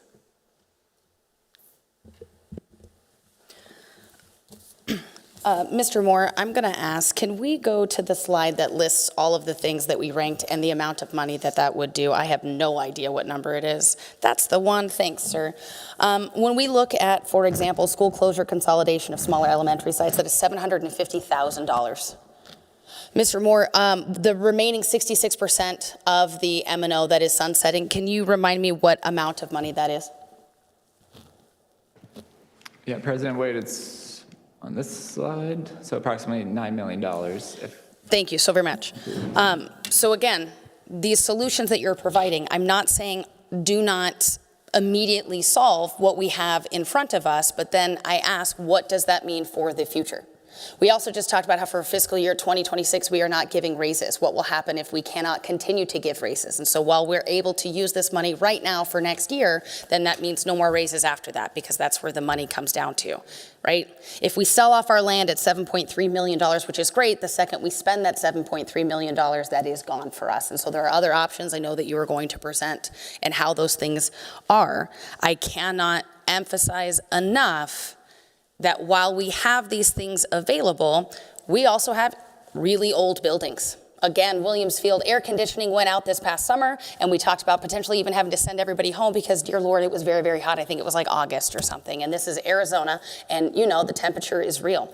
We also had a water main break at Cortina, and the amount of money that unexpected expense is.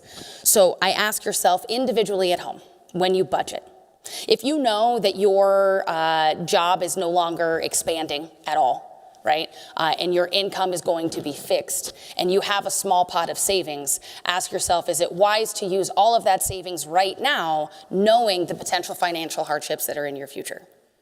Or knowing at the end of the day that inflation is increasing and the cost of it, you just merely existing, will go up. How many of you would be overwhelmingly willing to take whatever safety net you have and just get rid of it? That is what we're asking when we say get rid of the carry forward. And again, you have, in an appropriate and conservative fashion, look to the carry forward when we can. The point is, what is sustainable? Beyond that, Mr. Moore, I wish to challenge the idea that you lied to us in terms of the raise that we put forward. It was not you alone who presented that. There was a committee of individuals who were part of the citizens group who came forward to also recommend that. They are also not liars in what is in front of them. They looked at the value of retaining teachers. They looked at the value of telling teachers that you matter and administration that you matter, and this is the raise you deserve in order to exist in the society around you, because cost of living is getting very scary. And we, again, do not pay our teachers very well in terms of our starting salary, our base salary is less than $50,000. These things matter in the grand scheme of things when you are looking at or saying, I love teachers, and overwhelmingly that's what our community is telling you. I love the things that are here. Then show value to it, because we don't have any other options. Go ahead, Mr. Glover. Thank you, Madam President. So, I lived through some budget cuts, 2008, 2009, and I will tell you that everyone here, that the wounds from that in a different district are still there. Some people have never gotten right about things that were cut. I've came on in January. And so it was kind of like, this is what we've already been going through, and these are the cuts.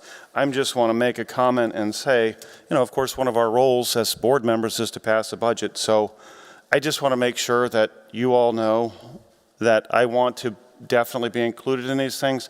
I highly value elementary librarians. I highly value our elementary music programs, all of them. The Mandarin program I'm supportive of. So I just want to make sure that everyone is fully aware that it's really hard for me to get things like on a Thursday and then have to be in front of people on a Tuesday. I don't need to make all the decisions, but I just would like to be a more active participant than I have been in January as these things are being decided or floated out there. That's all. And I'm probably going to need a restroom break soon. Why don't we do a 5-minute recess? Because I would also like that. That'd be great. Do we need a second? I don't think so. Okay. Look at that. It's a little embarrassing that's all on camera now, but anyway. I asked once, that's why I'm aware. So it is 8:37. We'll be back in 5.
Okay.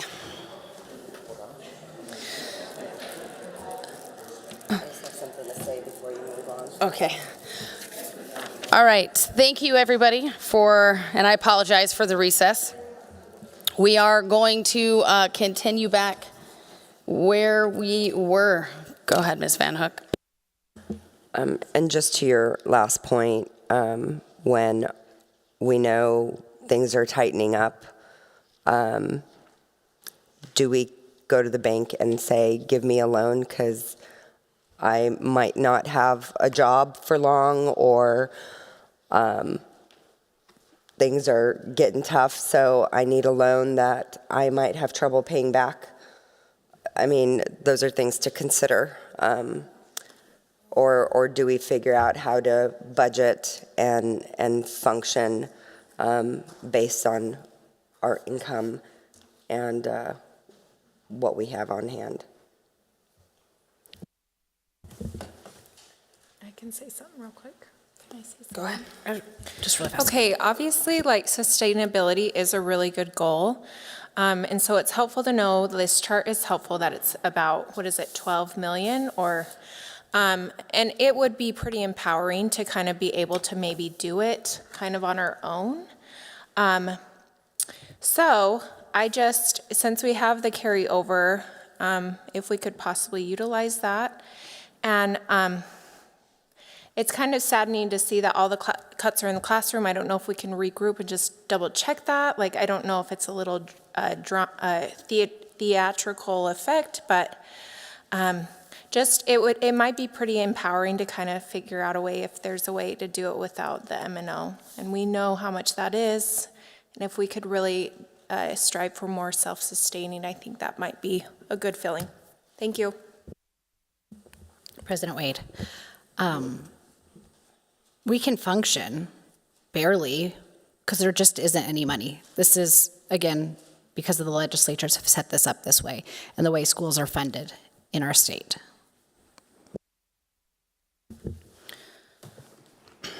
President Wade, can I just make a comment? The functioning, I just want to clarify, the list, again, that we provided was a plan for phase down into 2027. So again, this is staying in place for next school year, July 1, 26, this is in place.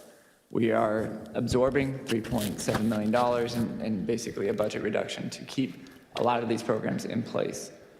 In order to operate without the override, it would take eliminating all this list, and we can look elsewhere too, but 85% of our budget is in the classroom and programs.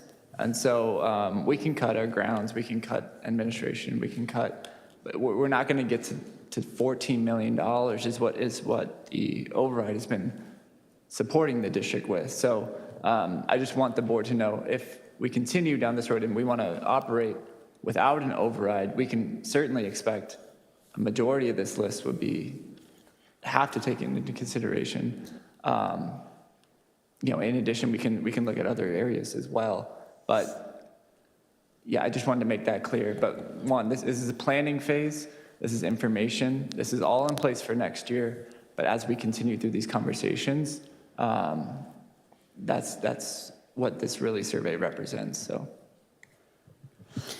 Thank you for the clarification, Mr. Moore. I think it is helpful, especially when you remind the total M&O, that is a $14 million aspect to our budget that we've been operating with. When that goes away, we might be able to handle it 1 year or 2 years, but what happens when all that savings is out? It's a valid argument, and I appreciate the reminder of that. This brings us to 7.5, update on classroom site fund. Again, Mr. Moore, this is you. President Wade, members of the board, I wanted to break this presentation out from the M&O conversation. This is a separate bucket of money that we have, and to your point earlier of leveraging different accounts to maximize what we do for our teachers and our staff. This is one way that we are doing that. In the classroom type fund bucket, this is one fund that we have available to us that is statutorily, that was introduced statutorily several years ago, and then I'll cover it that was renewed. But just to highlight, we're talking about this bucket in isolation. We just talked about M&O on the left. We'll talk about capital at a later date. Those are our two main state buckets, if you were. This classroom site fund bucket is what we're going to discuss. In addition, we have 43 other buckets that we leverage, we utilize for all of our programs throughout our district. Looking at this, sorry, I had some little highlights, emphasize that bucket. The FY26 Classroom Site Fund, just to kind of recap or refresh the board or community, this funding stream is statutorily listed under 15977. The CSF was extended another 20 years by the legislature in 2018. And again, this funding stream is for public education that comes from sales tax. This fluctuates annually. We're currently in fiscal year 2025 operating, receiving revenue in the tune of $792 per weighted student. Back in 2008, 2009, this was down to $100. And so this is another bucket where we have to look at how much can we obligate on an annual basis and make sure that this is sustainable. The CSF allowable uses is intended to support K-12 and increase teacher salaries. In 2021, SB 1130 expanded the use of CSF to include student support services. Examples include SPAD and instructional coaches. And also, this is where, again, the board received some notification. We originally were under the impression that preschool was not eligible for this bucket, but we did look through state statute and AG opinions and was able to justify putting those individuals back into that bucket. And so there's gonna be no change to that. We did have some recommendations to change that, but we were able to correct that. And again, I personally take some responsibility for that interpretation, but it doesn't clearly state preschool. And so it's just a difficult responsibility that, again, I take ownership of. So we fixed it, and tonight those preschool teachers are included in this plan and will continue to be. So HUSD history, the total amount in CSF pay performance has continued to increase. The state as a whole, so this bucket has been operating and growing exponentially. Sales tax in terms of like Arizona looking at a whole, right? We've hosted World Series, we've hosted a number of different events. And so our economic impact in terms of sales tax and the activity in Arizona has continued to rise, which has increased the funding per weighted student in this bucket. And so we've leveraged that. And you can see over the past 4 years, we've increased this amount that we're paying from this bucket to teachers over $3,000. And so tonight, we are recommending an increase again from this bucket to support our certified teacher salary schedule. As you alluded to earlier, our current base salary, which comes from M&O, is under $50,000. We currently are at $46,210. The rest of these buckets come from that, or the rest of these line items come from that classroom site fund bucket. And again, that totals just over $12,000 in terms of $12,597. And so our plan, this is unique to Higley, but each district creates a plan in which how they want to utilize these funds. Our plan includes a base amount, a supplemental pay, which is paid in December, and then a performance pay, which is paid in June, based on evaluation criteria. The line item in which we meet and confer discussed increasing was the base amount, and that represents an 8% increase in total teacher salary pay, but it's actually a 6% increase in that classroom site fund bucket. And so we've looked at that bucket. Again, we feel like this is sustainable for the next 3 to 4 years. Again, I can't predict sales tax. If we go through a recession, that can drastically change overnight. But we do have a sufficient amount of money in there. Like you said earlier, how can we get this money into teachers' pay and leverage these different buckets to continue to honor our staff? And one point of emphasis is through the meet and confer process, the teachers selfishly, some of the conversations were regarding like, this is unfair just to do teachers. But I honestly pushed back a little and said this bucket is for teachers, and we eventually came to, we want to use this to continue to honor teachers and keep our teacher pay moving up. Total teacher pay for 26 would be just under, again, this is a starting teacher salary, would be just under $60,000 with this increase. And so that is presented and recommended in the salary schedules that are later in the agenda, and also in the certified teacher contracts. Again, certified preschool teachers are included in this teacher contract. So just short presentation regarding this bucket.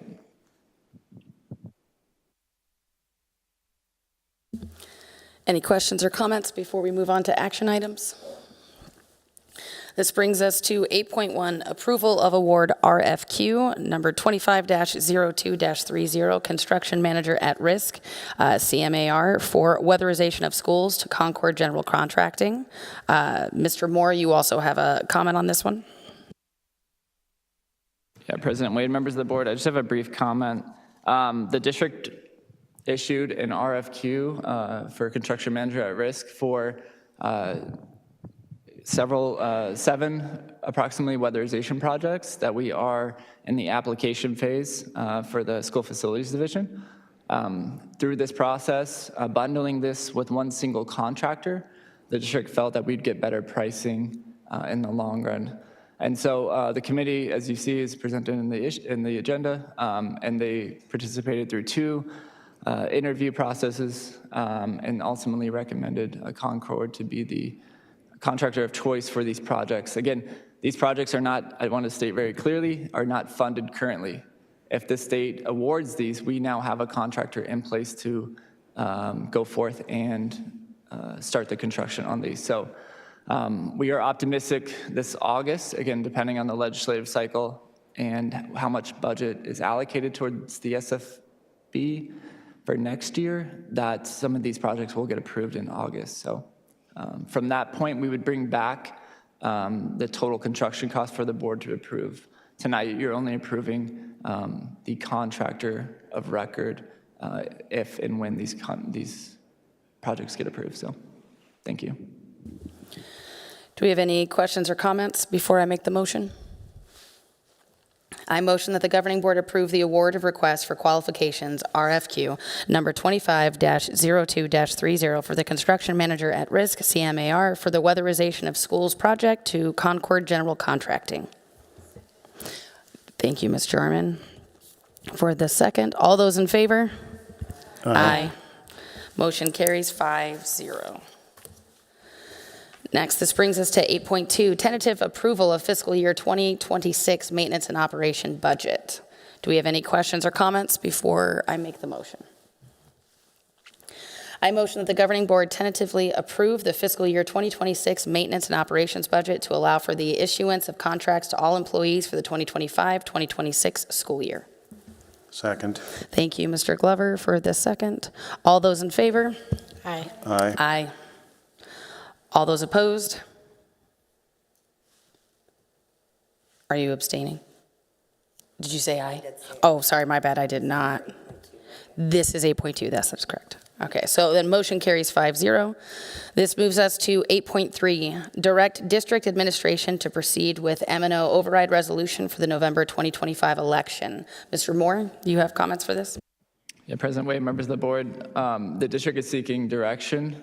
We've presented survey feedback. We presented a number of different resources for the board to determine whether the district as a whole should pursue a resolution. This is not approving the override to be placed on the ballot, but really to bring back a resolution asking for that official to be placed on November. So, or excuse me, giving direction for the district. So we would just like some clarification and not make any assumptions throughout this process. I also included the estimated cost of the election on an off-cycle election, slightly higher than an on-cycle. So,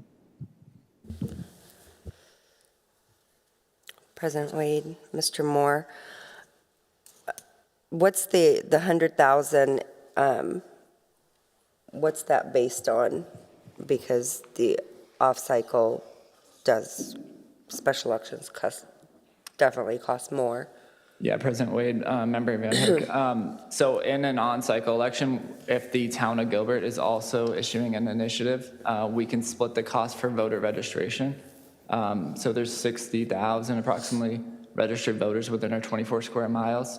The district is obligated, if we are placing something on the ballot, to pay for each one of those ballots to be mailed out, and that's a majority of the cost. There's also some legal costs, and the Maricopa County Superintendent's Office has an election fee. There's also some translation fees in terms of translating pamphlet language. So, but a majority of the costs are related to the expenditure to pay for those ballots to be mailed out. And by law, we're required to mail out to all registered voters. And does this include also the cost for possibly putting the sale of the land on the ballot, which would require voter approval if not sold to a government entity? Yeah, President Wade, Member Van Hook, this is only regarding the M&O override election. I plan to discuss that other agenda item at a later date. So, Member Van Hook, sorry. I would point out, though, that adding another question does not increase the cost. The biggest initial cost is creating the pamphlet. So if we were to add another question, there's typically not an additional cost. So I thought there was a cost per question on the ballot.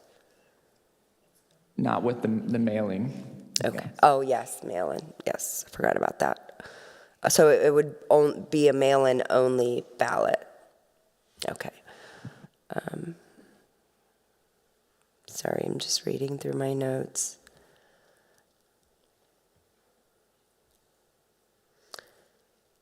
All right, I'm good for now.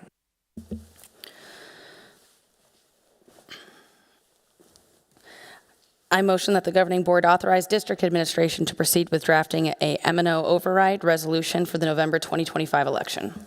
Second. Ooh, I'm going to give it to Tiffany. She's not getting greedy, Mr. Glover. All those in favor? Aye. Aye. Oops. If I may explain my vote, please. Okay. All those opposed? I would like to explain my vote. Are you a nay? I'm trying to make sure I write it down first. That's why I just don't know what. I would like to explain my vote before I say. I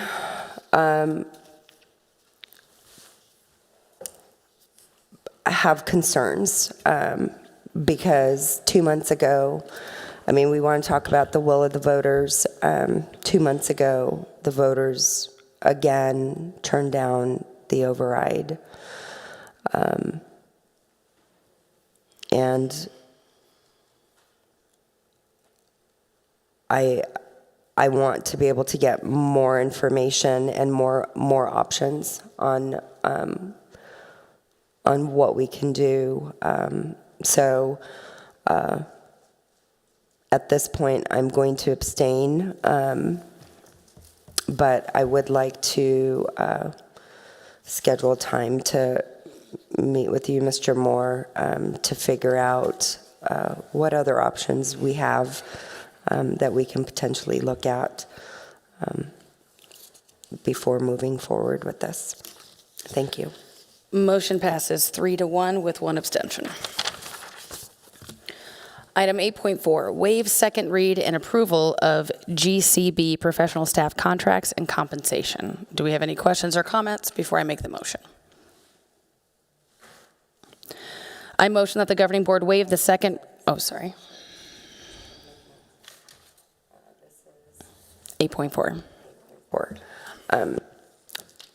I believe this is a violation of our policy BGB, which states first meeting, the proposal should be presented for review. Second meeting, the proposal shall be presented for discussion and action.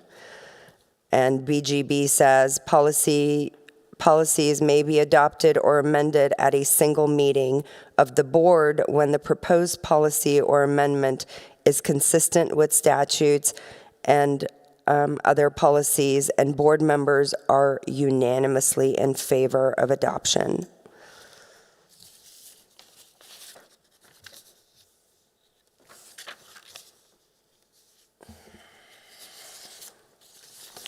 I'm going to wait on you, Ms. McLennan. Thanks. Madam President, I'm trying to find your policy, so. No worries. I Give me was a just letting the folks at home know.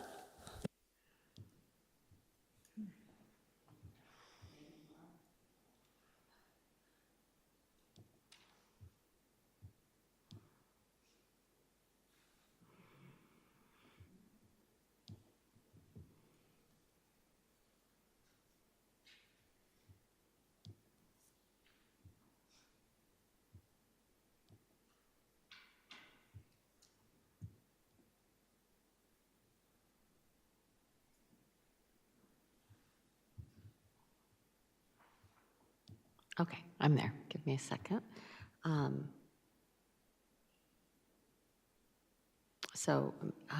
Madam President, Ms. Van Hook did read the portion of the policy correctly, which says that policies may be amended at a single meeting of the board when the proposed policy or amendment is consistent with statutes and other policies, and board members are unanimously in favor of adoption.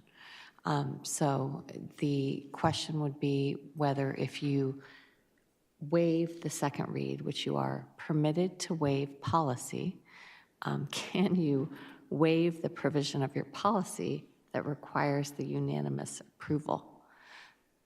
Does that make sense? No. Okay, let me try to explain it again. You have the ability as a governing board to waive your policies. What you have as an action item is the waiving of the second approval.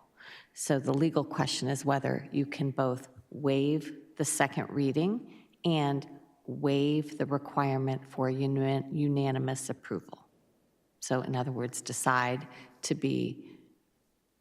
suspend policy BGB for this board meeting. I would tell you that your safest course of action, if there's not unanimous approval, would be to have a second read next month, which would not impact your ability to issue contracts. So do I need to make a motion to have the read? Or just table? Your safest thing to do would be to table. Okay. Would you like to do it? And then all right. I'm going to motion that we table this then, so we're following the laws for our second read of GCB. Second. Oh, thanks, Tiffany. I should write that down. That would be Ms. Schultz seconding.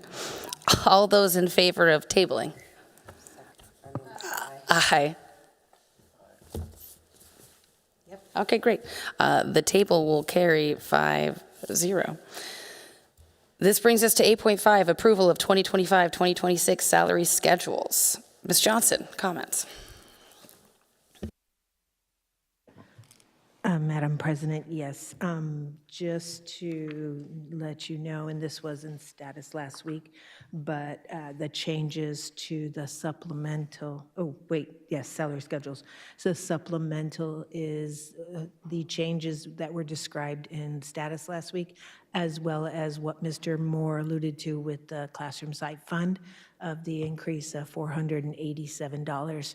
No other salary schedules were changed, only the supplemental and that one changed to the CSF. All salary schedules remain the same for 25-26. Thank you, Ms. Johnson. Do we have any comments or questions before I motion? I motion that the governing board approve 25-26 fiscal year salary schedules as presented in the attached documents effective for the new fiscal year, July 1, 2025. Second. That would be Ms. Schultz seconding. All those in favor? Aye. Aye. Motion carries 5-0. Item 8.6, approval of 2025-2026 employee contracts. I actually have questions and comments. So, Ms. McLennan, question I have, because something that was removed from these contracts per our last board meeting is clarification of protected classes essentially for individuals who are employees, and that classification would be sexual orientation and gender identity. And as far as I understand it, and you can correct me if I'm wrong, currently the issue of that protection is within the courts. And so I am asking if we are in a situation in which the federal government says this is the minimum requirements of protections and we go above that, knowing that there is some potential legal changes to those classifications in the future, are we in violation of that if we continue to have those qualifications after sex in our protected classes? Does that make sense, my question? President Wade, it does. You are not in violation of the current federal or state laws if you include the parenthetical. However, the parenthetical, whether it be in your contracts or in your policy, is subject to the interpretations of the U.S. Department of Education and of the federal courts. Those things are in flux right now. As you are aware, the 2024 regulations implementing Title IX of the Education Act included identifying gender identity and sexual orientation as a part of the definition of sex protected by the various statutes that the U.S. Department of Education oversees, including Title VII, Title IX. The recent rescission of those federal regulations would revert the definition of sex back to how the courts interpret it, and currently there is not a U.S. Supreme Court decision with respect to that definition in the Title IX context. So it would not be, whatever this board decides to do in terms of its contract language and or its policy language is going to be subject to the decisions that are forthcoming. Okay. So before I make my motion, I'm going to allow opportunity for others to speak should you desire to do this. Considering for me personally, the idea that there is a question and we are not in violation of any laws and we don't have any concerns of what that could mean until the gray area gets decided by the courts. I look at it as the idea that we would remove sexual orientation and gender identity as telling our staff that whomever you are, whomever you identify, whether I agree or not, you are still a human person, and based off that identification, you should not be discriminated against, is something I personally will fight for and I personally choose to stand behind, which is part of the reason why I'm going to end up making this motion again after I give other individuals the opportunity to speak. I think a business that works with all manner of people should stand up for all manner of people. And for those who are online and looking at our contract, if you continue, one of the other protected options is political affiliation. I think the idea that would remove sexual orientation and gender identity regardless of where we are at, especially considering that there is a potential gray area because something is not decided at the present moment, I personally am going to make a statement of we should honor and respect and do all we can to protect all groups, regardless of how we personally feel or see those issues. If somebody else would like to make a comment, this is your opportunity, and then I can make my motion before I motion on the agenda item to begin with. President Wade, Ms. McClellan, you said that we would be subject to, if the decision, where we're at in the courts. What does that look like for our contracts, though? Like if we left it on there and we had to change it, or I'm just trying. Sure. President Wade, Ms. Schultz. So what I mean by that is that ultimately, what your contract language says is it mirrors your policies and state and federal law, indicating that an employee can't discriminate against an individual. It is meant and included within the contract documents to provide notice to the employees of their obligation to act in an anti-discriminatory manner with staff, students, visitors. So ultimately what it would mean if the courts do not include those terms within the definition of sex is that you couldn't discipline potentially, or if you were looking at how that policy was to be interpreted. That's what that would mean. Thank you. So with that, I motion. Sorry. Oh, go ahead.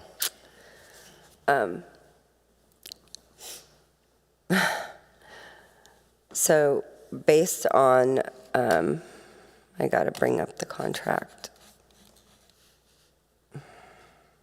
This is item 8.6.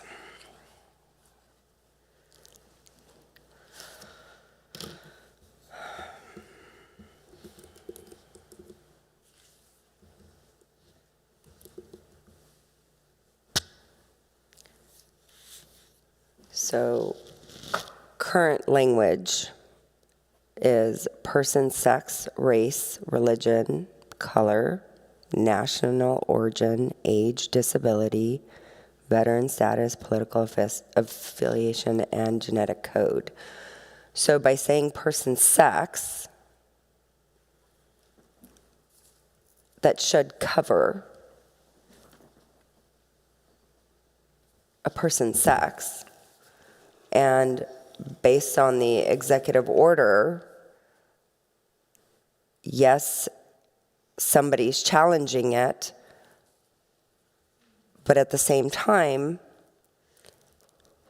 under the direction of the Department of Education, they reverted back to the original language for Title VII and Title IX. So I don't understand how you're saying that we can include the language and not risk being impacted by a violation. Madam President, Ms. Van Hook, the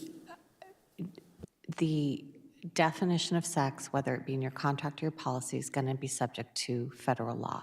So if you said that you protected, let's just take gender identity, and the courts ultimately find that you cannot protect that it's not protected, then the interpretation of that contract would be subject to the federal law. Whether that be a federal law that's published by Congress or whether that be a federal law that's established by the courts.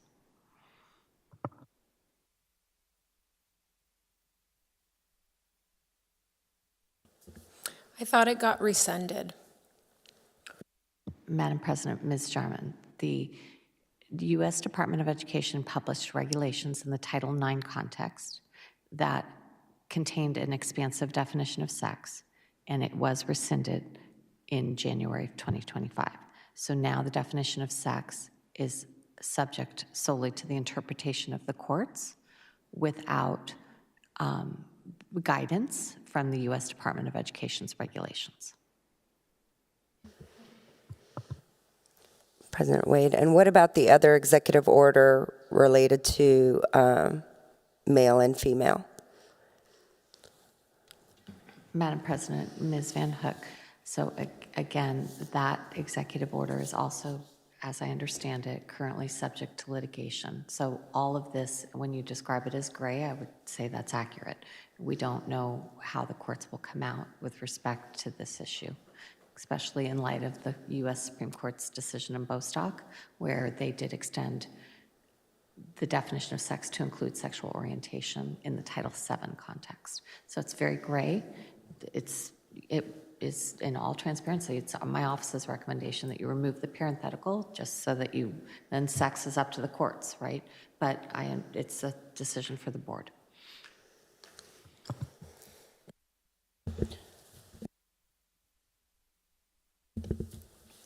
So again, recognizing all of that, and I appreciate your legal advice. I personally am choosing to do this because, again, we are an entity of people, and whether or not I agree with you, whether or not I see you as a person, doesn't mean that you are any less human or have any less value.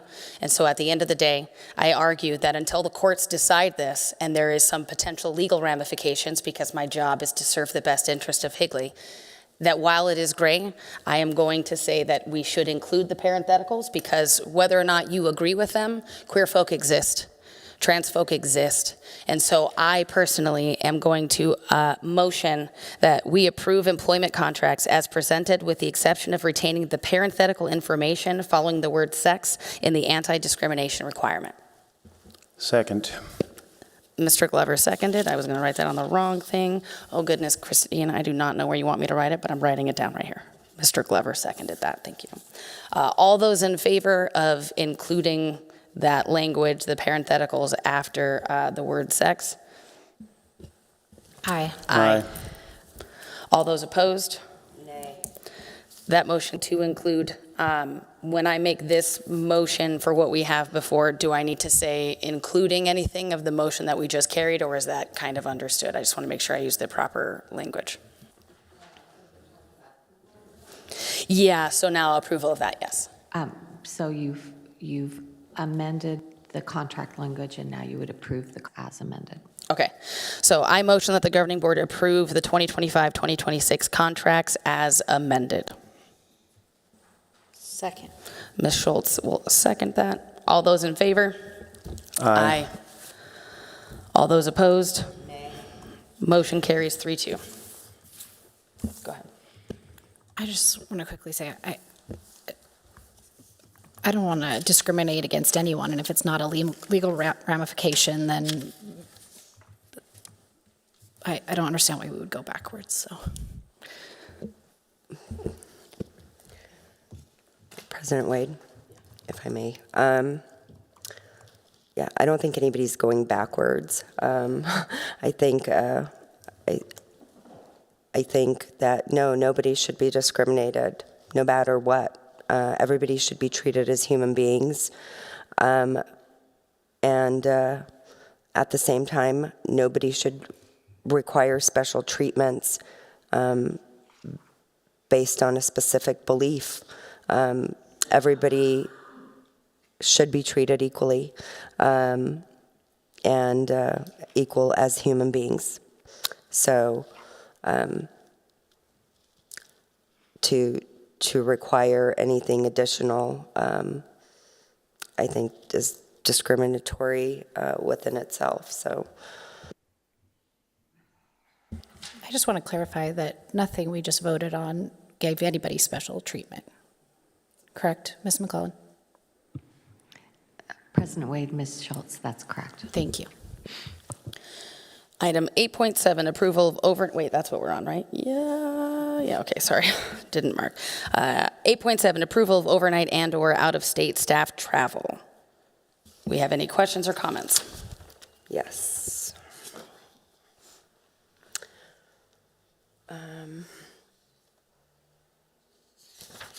Okay. So I did notice that some staff members are scheduled to speak at this conference. However, with the current cuts, spending $12,000 to send what looks like admin staff to a conference, I'm not sure is a responsible use of public funds. And